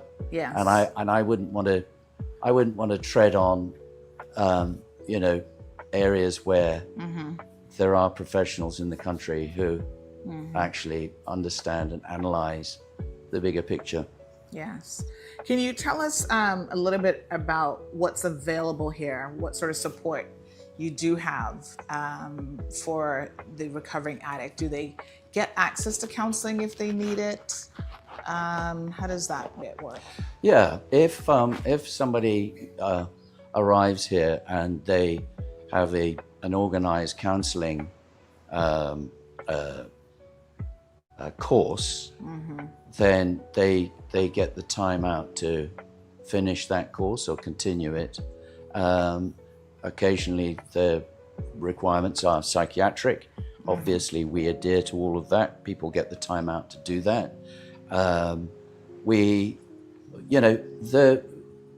One of the strongest elements of the farm is quite simply, everybody who works here is in recovery. So everybody understands, whether they like the other person or not, they understand the problems that person is having or had. And so that relationship, coupled with the fact that it's terrific to work close to the earth, and we know that globally, the idea of people working with their hands in the soil, for example, is therapeutic, generally. So the strength of the farm isn't that we have on-staff psychiatrists or doctors, or we're not. As I said earlier, we're a charitable business that employs alcoholics and drug addicts who are very serious about recovery, and we leave it to other people to deal with the other issues. Obviously, we keep very serious private records of any medical issues that somebody might have on the farm, any issues with psychiatric or just social services or the prison service. They're all dealt with in a manner that's, in line with our country's regulations, laws, etc. But we don't have counselors. It's a business. And one of the exciting ideas is that the people who work here are putting together a business that they understand that if they could get it viable, it will be here forever. It's their business. That's part of the stimulus of the whole farm, the ethos of it, is that it's not just somewhere where you can wander around doing whatever you like. It's a business. You come to work and you clock in, unbelievably, on a farm. You clock in with facial technology. You don't have a clocking in card. So it's a forward-thinking institution. Yes. How many people do you have currently working here in the farm? 12. Okay. Yeah. And that fluctuates. Goes from 12 to 15. We'd like to get it up to 25. We're hoping that with funding and the development of the businesses, the different revenue streams, we're hoping to get it up to, around about 25, maybe 26 people. Even more. I mean, we'd love to have more people up here. Yeah. If you see how many people are sitting outside liquor stores, because I think we have the record per square mile for liquor stores. So if you see people sitting outside liquor stores, just think, potentially there's one less there because the farm exists. Absolutely, absolutely. And so we're going to tour a little bit of the farm here today as well. Does all 12 of them live on the farm, or do some they're day workers? They're day workers. Okay. We have 2 currently living on the farm. We've got a 3rd coming in this month. The rest get bussed up, or they drive to work. They're in the final. You're always an addict. You're always an addict, and you're always in recovery. However, these people are in the stages of recovery where in order to work at the farm, with all of the machinery that we have here, the chances of getting injured, they have to have their license back, they have to have an ID, they have to have a bank account, and they have to spend at least 6 months in our sister organization, which is a halfway house at West Bay called the Bridge Foundation. And the Bridge Foundation is obviously a lot more serious about the social care of alcoholics in recovery. And that's mainly where we get our staff from. Oh, fantastic. All right. Well, thank you so much. We're going to, I think, walk around a little bit and see some different elements of the facility. And again, I know that some of our listeners haven't had the opportunity to see much of the farm. So let's see if we can do that. Oh, it's a pleasure. And they're looking forward to seeing you. Awesome. Sounds great. Yeah, Sasha exemplifies everything that, an industrious, intelligent, hardworking person. I just don't know what we would do without her. She's a really, truly remarkable human being. And hopefully, I'll say this on camera so that she gets stuck. Hopefully she'll end up as the COO, because no pressure. Yeah. But she's wonderful. And she's going to tour you around because I really want her to talk about it. All right. Sounds great. Okay. Get it in. All right. So thank you so much. All right, Sasha, you lead the way. Sure. So first step, I guess, we're just going to go and see where we process all of the jams and the sauces and make the oil. Yeah, fantastic. Yeah. Now I saw some, what are the beautiful birds with the tails? Peacocks. You've got a few of those on the farm. Oh, we got a lot of them on the farm. Oh, really? Wow. Yeah. They're so pretty. They have moved in. They love it here. We didn't bring them here, but they found a They found you. Yeah. That's fantastic. So you'll see too when we go out in the field how much fencing and stuff has had to go up because of them actually. Oh, the peacocks, some really? Some of the other pests on the island, yes. They all want to join you here in the farm. They all want to have a little taste of the produce. So it's lunchtime, so it's quiet in here now, but this is where we do our processing. So we have different equipment in here to help us with the processing. So like when we're squeezing coconut for coconut oil, we've got things like these presses here. These are really handy tools. The nice thing about tools like these is that they're multi-purpose. So like we can squeeze mangoes, we can squeeze guavas, we can squeeze coconut, we can squeeze just about anything that's not too hard. Right. With these. We have other machinery like our flour mill.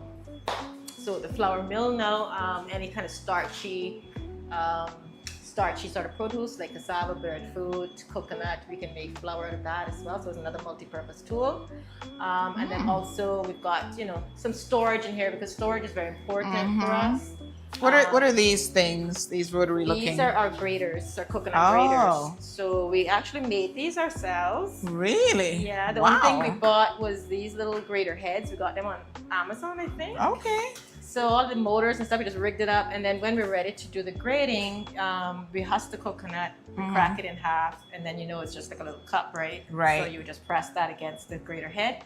That grates all the coconut meat from inside. Wow. And then that gets mixed with hot water and we press it to extract the milk and oil from the shredded coconut. Fantastic. Oh, very, very industrious. Yeah, so, we've been hard at work. All that coconut oil down there has been processed over the last month or so. All of that stuff. And we're in the mango season now, of course. So what's really going on here at the moment is the collection and preservation of mangoes to last us through the year.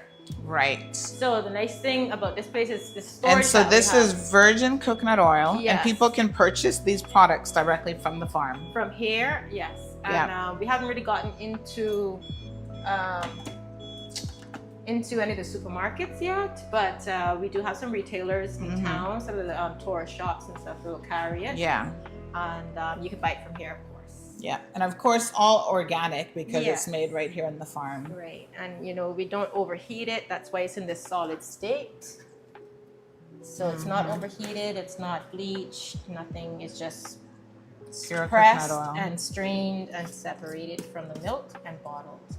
Wow. So it's nice stuff. And then we've gone on to make other products with the oil as well. So we're doing things like lip balms with our coconut oil. And we use local beeswax for that as well. And we do sugar scrubs. We also make coconut flour with the shredded coconut.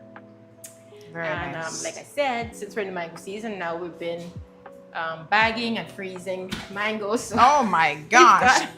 This freezer, we have 2 freezers in the shop. A but whole this freezer full of mangoes. Yeah. Look at that, folks. When you're a mango lover, this is how you do it. Right. Make sure that you never run out. That hopefully will hold us for the year. Yeah. With all of the sauces and hot sauces and jams and stuff that we try. So what sort of products do you normally make with the mangoes? We have a really nice mango hot sauce. Okay. We also do pepper jelly. We do jam, of course. I think that's kind of where we are with the mangoes. I'm trying to think if there's another product. Yeah, those 3 are the main ones. And then with the hot sauces, we started with just the mango hot sauce, but we've moved into making papaya hot sauce. We've tried a lime hot sauce. We've also tried a bilimbi hot sauce. I know a lot of people don't know what bilimbi is. Okay. But it's related to the star fruit, but it's really sour. We've got a couple trees here, so we tried that. So we've been experimenting. Yes, with some recipes and stuff. Yes. Remind us of the size of the farm, because some people may not know. The property itself is 34 acres. Right. So we've got quite a bit of land. We've got maybe about 5 acres actually cleared and crushed and and sort of amended with compost and all that. So we're not farming the entire 34 acres. The majority of the land is still untouched woodland. So I'm kind of thinking about leaving it like that. Yeah, it's beautiful. Yeah. Yeah. We may cut some trails through that area. Yes. So it's a nice nature walk for guests. Yeah. Okay, beautiful. All right, so I think the next. Now I see you've also got some. Oh goodness me! I just had some this morning for breakfast. Some breadfruit. How can I forget? Do you do anything with breadfruit? Well, unfortunately, this is the only breadfruit tree we have. Oh, and, wow. I told you about the flour mill. And I really want to get into trying a breadfruit flour. Okay. But because this is the only breadfruit tree that we have, everything that we pick is like so fresh. Yeah. But we have an orchard that we're starting. And we're planning to plant out a lot more breadfruit trees. Okay. We're actually next week we're going to be trying to graft this tree because it's such a nice yellow heart breadfruit tree. Yeah. So we're going to try to air layer it. Yes. And get some cuttings from it and then plant those out. And hopefully when they start to bear, then we can look into some more products. Into that. But everything that comes off this tree, it's already sold. Girl, the mosquitoes are already coming for me. They're terrible up here right now. Oh my goodness. So lots of mango trees for sure. Yeah. How many variety of mangoes do you think you've got? We've got 4, if I'm not mistaken. Okay. Yeah. So we've got Kari mango, we have Namdok, we have East Indian, and this one is the local round mango. Yes. Not the long one. This is the round one. That's the round one. We do have a local long mango as well. So I think that's those 4 are my that are kind favorite. of decent. But these are really good for the jam and the sauces and stuff. So we don't really sell them for eating. Stringy they are. Yeah, they're very. But the other varieties we're selling to supermarkets and guests that come up to the farm. Oh, fantastic. Yeah. And then the nice thing about the property, I'm sure you had heard before, but this used to be Mrs. Edna Moyle's house. And then it passed on to another owner after her. And all of these people have planted, when they had the property, they planted out trees. Is that my local long mango tree right there? Yeah, that's it there.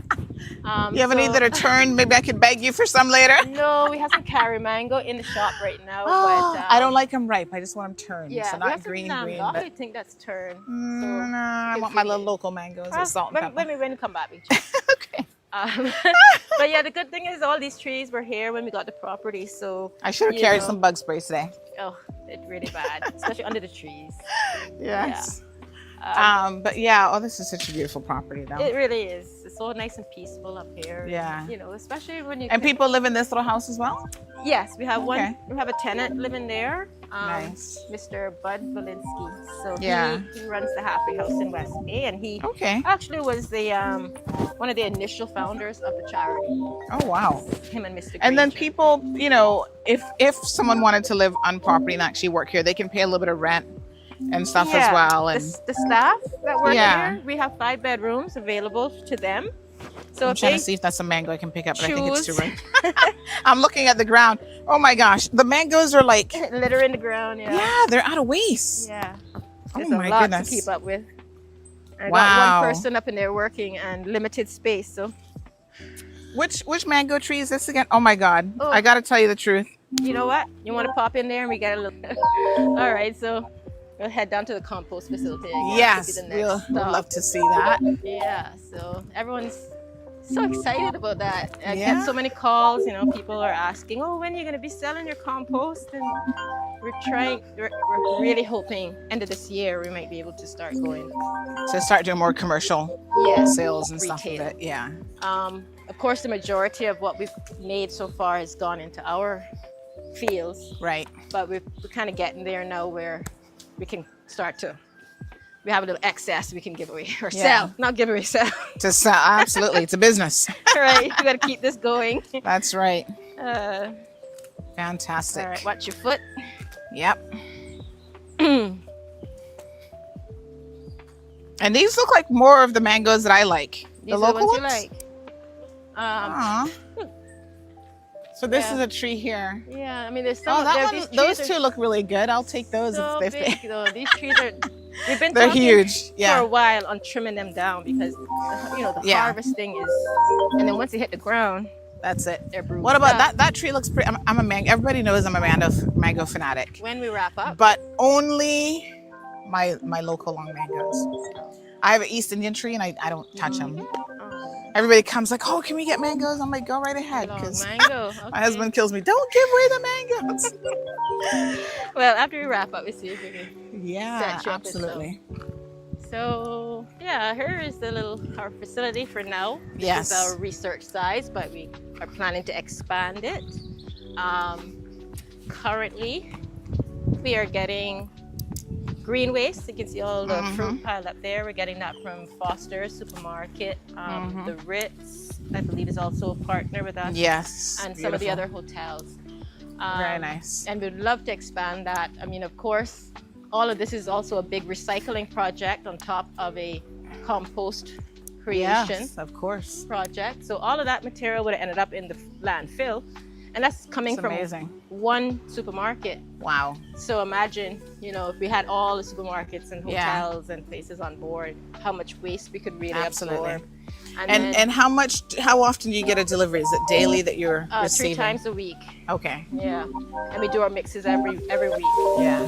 So that material is mixed with the shredded brown waste. Okay. All the material down in the back there has come from local landscapers that work in the area. Okay. And it benefits them, benefits us. They don't have to drive all the way down to town. They can keep working up here.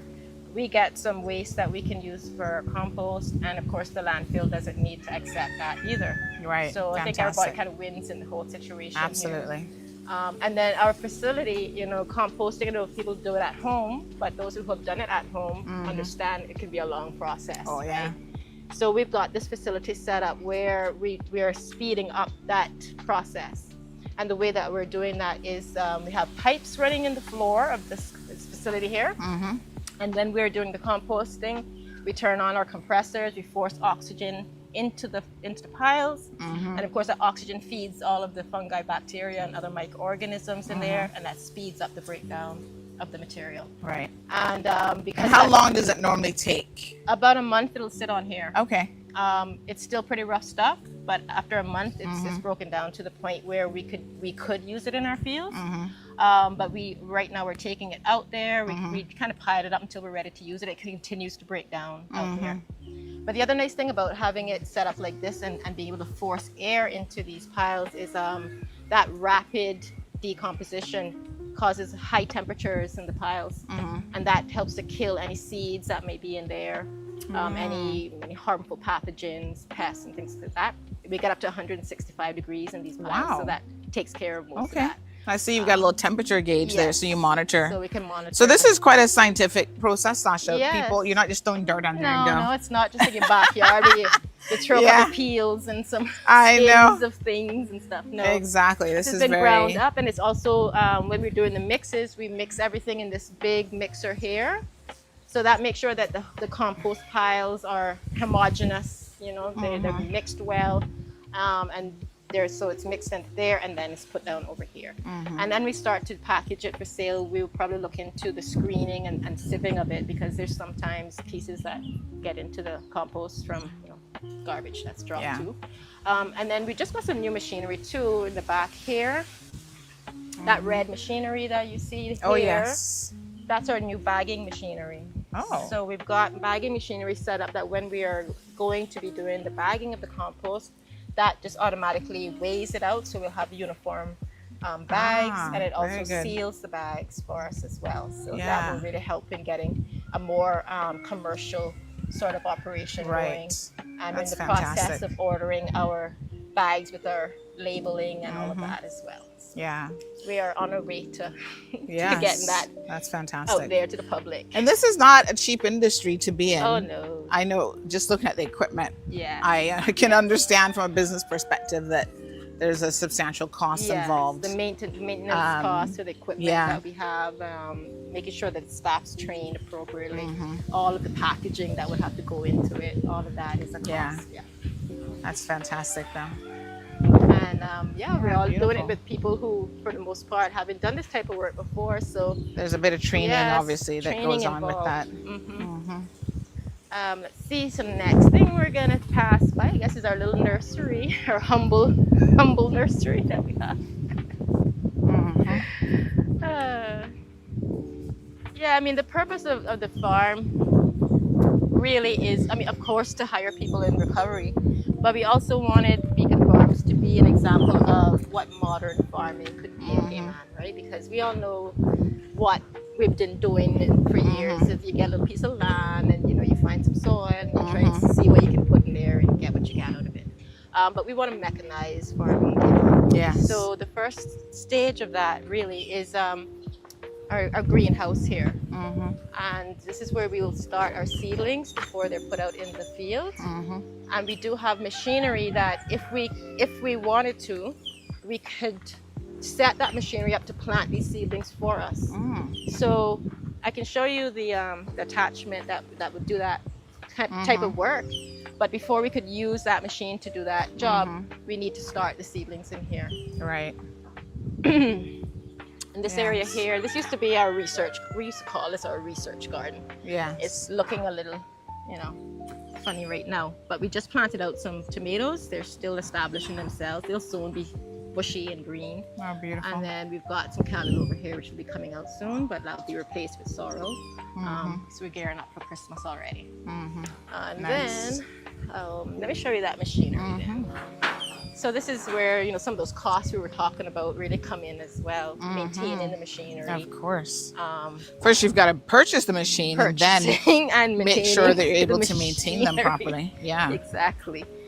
And, you know, with all the salt air and stuff that we've got, they tend to need a lot of maintenance. We want to build a machinery barn. That is one of the goals coming up this year, to get the machinery out of the elements. And if anything any work needs to be done on them, we can do it inside where there's not dust blowing into everything, all the gears and stuff. You know, I'm not a mechanic, but that's what I've been told. So this attachment here, this is what I was talking about. This attachment can be hooked up to a tractor. Oh, wow. And it does about 4 jobs. So when we're doing our fields, currently we have been using it out in our field. And what we're using it for now is to lay the irrigation line. It will simultaneously lay the plastic down. It will fold the soil over the plastic to keep it tight. And then it will punch holes in the plastic for the seedlings to go into. And as I said, if we were planting the seedlings as well, those seedlings that we have in the nursery, we could just drop those into these little cups and those would be planted into the ground. So in one pass, we could do all of these jobs. And the field could be done, you know, instead of in days, in hours, we could have a field planted. Wow. So it's a really beautiful, innovative and new piece of equipment on the island. And the thing is, you wouldn't be able to use this type of machinery on just any old piece of land. Like you have to have nice deep soil, nice loose soil. And that's where the rock crushing and the compost come in. Beautiful. Yeah, so we can take a look at their commercial fields now. Absolutely. Show you what's going You know, on. I'm staring at there. your mango tree again. You still scoping them, scoping out. Absolutely. Let me ask Robert here. He's the one that does all the harvesting around here. Rob, you have any long mangoes? She's looking for mangoes. Turn ones. Yeah, with a little salt. I want to do it with a little salt and pepper, my sauce. They look kind of green. I like them turned like nice yellow. I'm a mango fanatic. Yeah. This is probably the last good batch that I get That's now. all You know, you're looking at on this trip. Which mango? the season now is just about wrapping up, so Yeah. I have to wait a whole another year to indulge again. You want to hold up But, for us, Rob? You want to get them on the way back then? Yeah, get me a few, please. Thank you so much. We'll cross by here when we're coming back. You know, I didn't think about that on my way to the farm this morning, but I'm so glad that I see all these lovely mango trees. Good out here. Now, this is, can we have a look in here? Can we yeah, sneak sure. a little We can take a peek. peek in here? Yeah, let's just show people what the We were looking at them this morning. they're coming in Banana nicely. orchids, flowering. All right. Beautiful.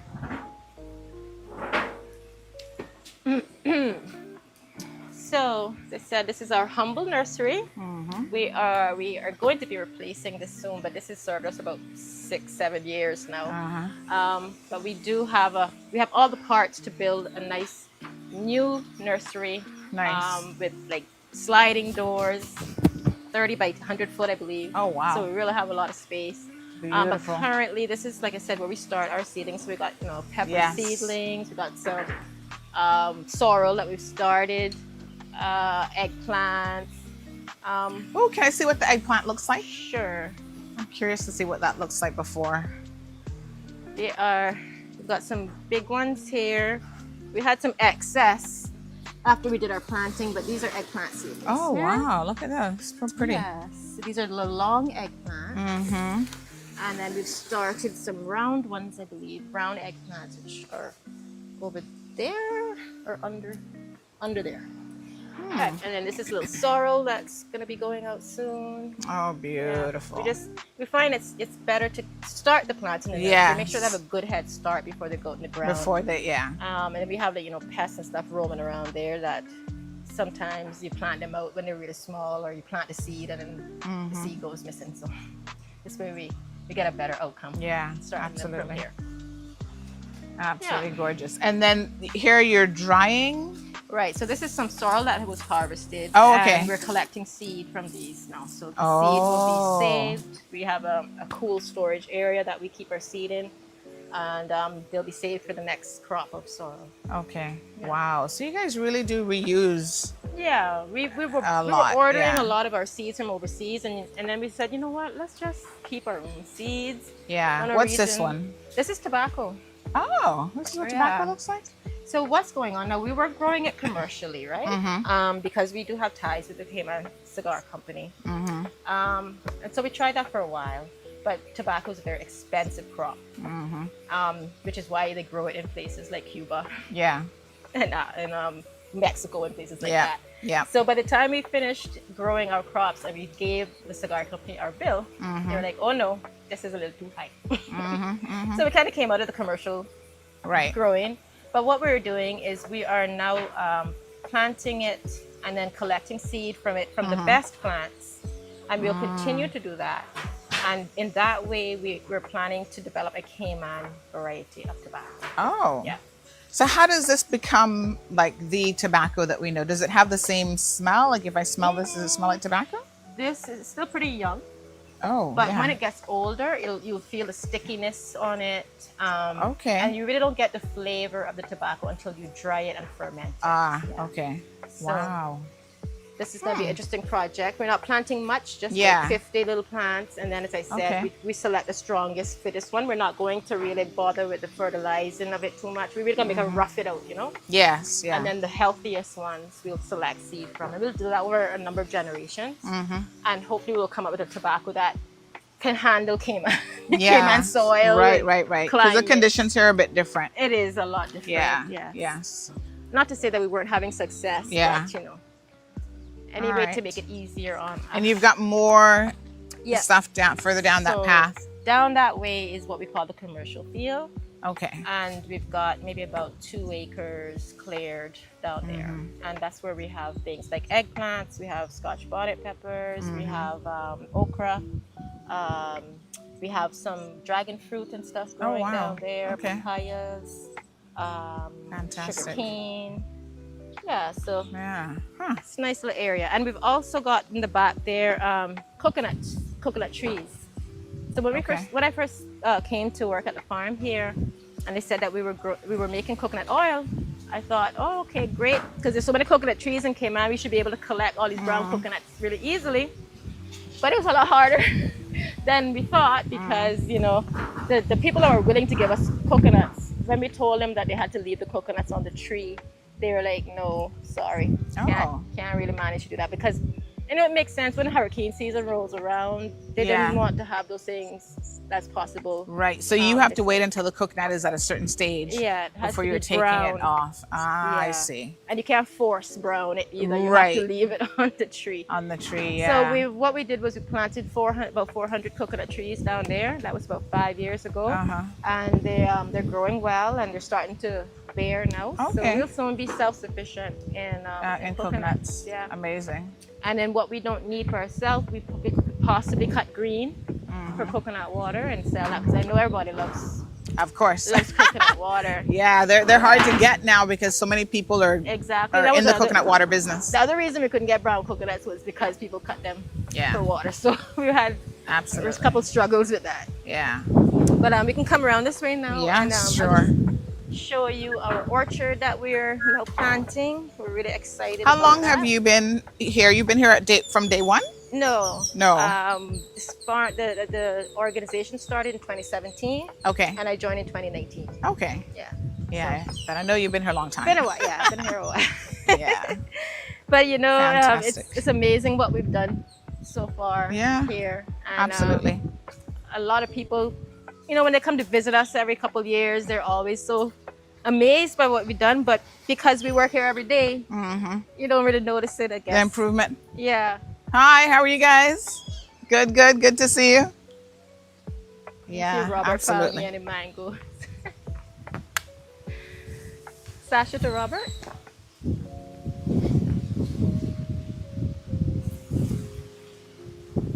I'm in the office.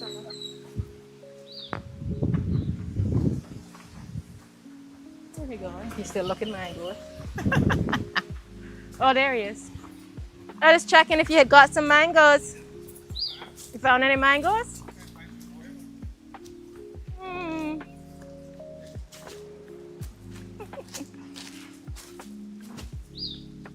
I guess we can look in here quickly. It's kind of interesting.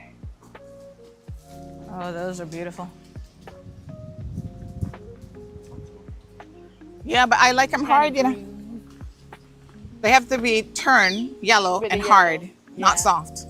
I won't eat them if they're soft. I know. I know. Absolutely love them though. And now This one is good, right? That one not too bad. That's a little bit soft for me, to be honest. Oh, this one's kind of too soft. Yeah, so I like them. Yeah. I mean, you can give it to me, but this is what I'm looking for. Hard and... Okay, I'll fix it up for you. Yes, thank you so much. So let me just show you what's happening in here, I guess. This is our vegetable garden. Okay.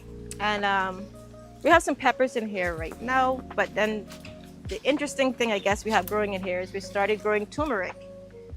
So these plants that look like lilies here, these are our turmeric plants, and we also have some ginger that we're growing. So we're trying to get into the seasonings and stuff. When we do our hot sauces and stuff, I have to normally go out to get those ingredients, but if we could grow them here, of course, that's even better. Yeah, absolutely. Yeah. And we've harvested a few times from the turmeric. It's really Nice. good producing crop. And turmeric is supposed to be good for very healthy. joints and other Inflammation, things. yeah. Yes. Yep. Absolutely. Turmeric tea, ginger tea. Beautiful. All right, and then I guess the last little project that's really coming along is our orchard. So we cleared out a lot of land over here. Shade a little bit. So even though we have all these established fruit trees, and yeah, we're really grateful to have them, it's sometimes it's difficult to harvest from them. A lot of them are really big. They're spread out all over the place. Right. Hard to fertilize and water them because they're just scattered. So we decided that we would clear some land. So we have a lot of land cleared all the way wrapping around here. Okay. And we've now gone in, we've started planting it out. We've got avocados in here, we have mangoes planted in here. Oh, wow. We have jackfruit planted in here, akis. Like I said, we're gonna do breadfruit. Yeah. We have soursop and sweet sop, custard Nice. apple, Barbados cherries. Wow. And everything is nicely, set up and lined up so that we can run water along and fertilize and irrigate them if they need to be. And harvesting them will be a lot easier as well because they're all in one place. So beautiful. So in the next, I guess, 4 or 5 years, yes, that should really look that amazing. should come to fruition a bit more. Yes. Yep. Alrighty. There's more of the peacocks. This is jackfruit, right? Right. I don't think I've ever had jackfruit. Good, very nice high earning crop that we get. Huh. Because they're such large fruit. Yeah. So, one of them can weigh about 15. Peacocks. Let me see this mango, yeah? Oh my goodness, this bird is so beautiful. This peacock. Oh It's my their breeding gosh. season now as well. So it was their breeding season. Yes. And wow. the chicks are now coming out. So all the little baby chicks Oh. are running around. Oh my. Look at how pretty. Tame as anything. Wow. How many do you think you have? I see at Boy. least 3. Oh, I see at least 6 a here. lot. I mean, I don't know, 100. 100?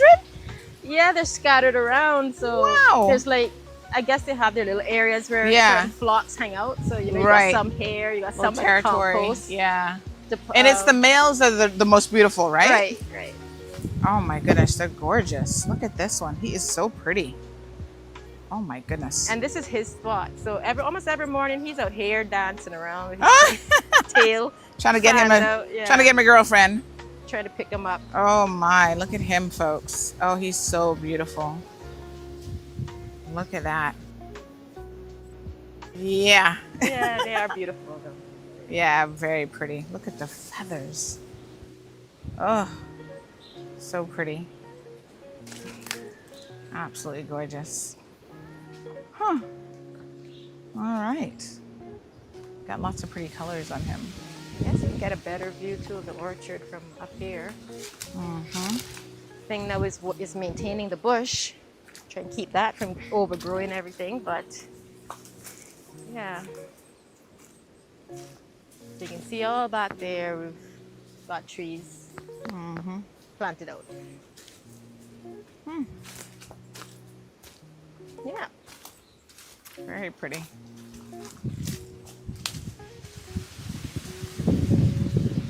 Wow. Well, thank you so much, Sasha. This is certainly amazing. You're welcome. It's always wonderful to be on the farm and to get caught up with you guys. See what new stuff you have going on here. Yeah. So it's been a little while. Yeah. Yeah, it's been a couple years that I haven't been out. So always happy to come and visit. But it's really look like Robert got you a bag of, Oh, I love it. of something. Absolutely love it. Come on, Susanna. Wow. Is this an avocado tree? This No, one what is here. what is this? This is a star apple. Oh, star apple. Yeah. Oh. There's some on the tree still. Yeah. Okay. Another huge tree that's so hard to manage, Yeah. Can't reach anything up there. Oh my gosh. So we're probably try and do some pruning. Yes. Pruning this later this year. All right, so Beacon Farms offers tours of the property on Tuesdays and Thursdays at 11. You don't need to make a reservation. Just come up at 11 o'clock and you can join a walking tour. Absolutely beautiful. Bring bug spray. Yes, and a hat. And a hat, yes. And some comfortable walking shoes. Right. Good shoes, absolutely. Well, Sasha, thank you so much. You're really welcome. appreciate chatting with you and Sandy today. Thanks for coming. Thank you for tuning in to another episode of The Cold Hard Truth on Bobo 89.1 FM. Cayman's #1 talk show is live weekdays from 7:30 a.m. Never miss an episode again. Watch anytime on CMR's Facebook and YouTube channels for the latest show episodes. Don't forget to follow us online on our social media channels and visit CaymanMarlRoad.com for all the latest news and community happenings.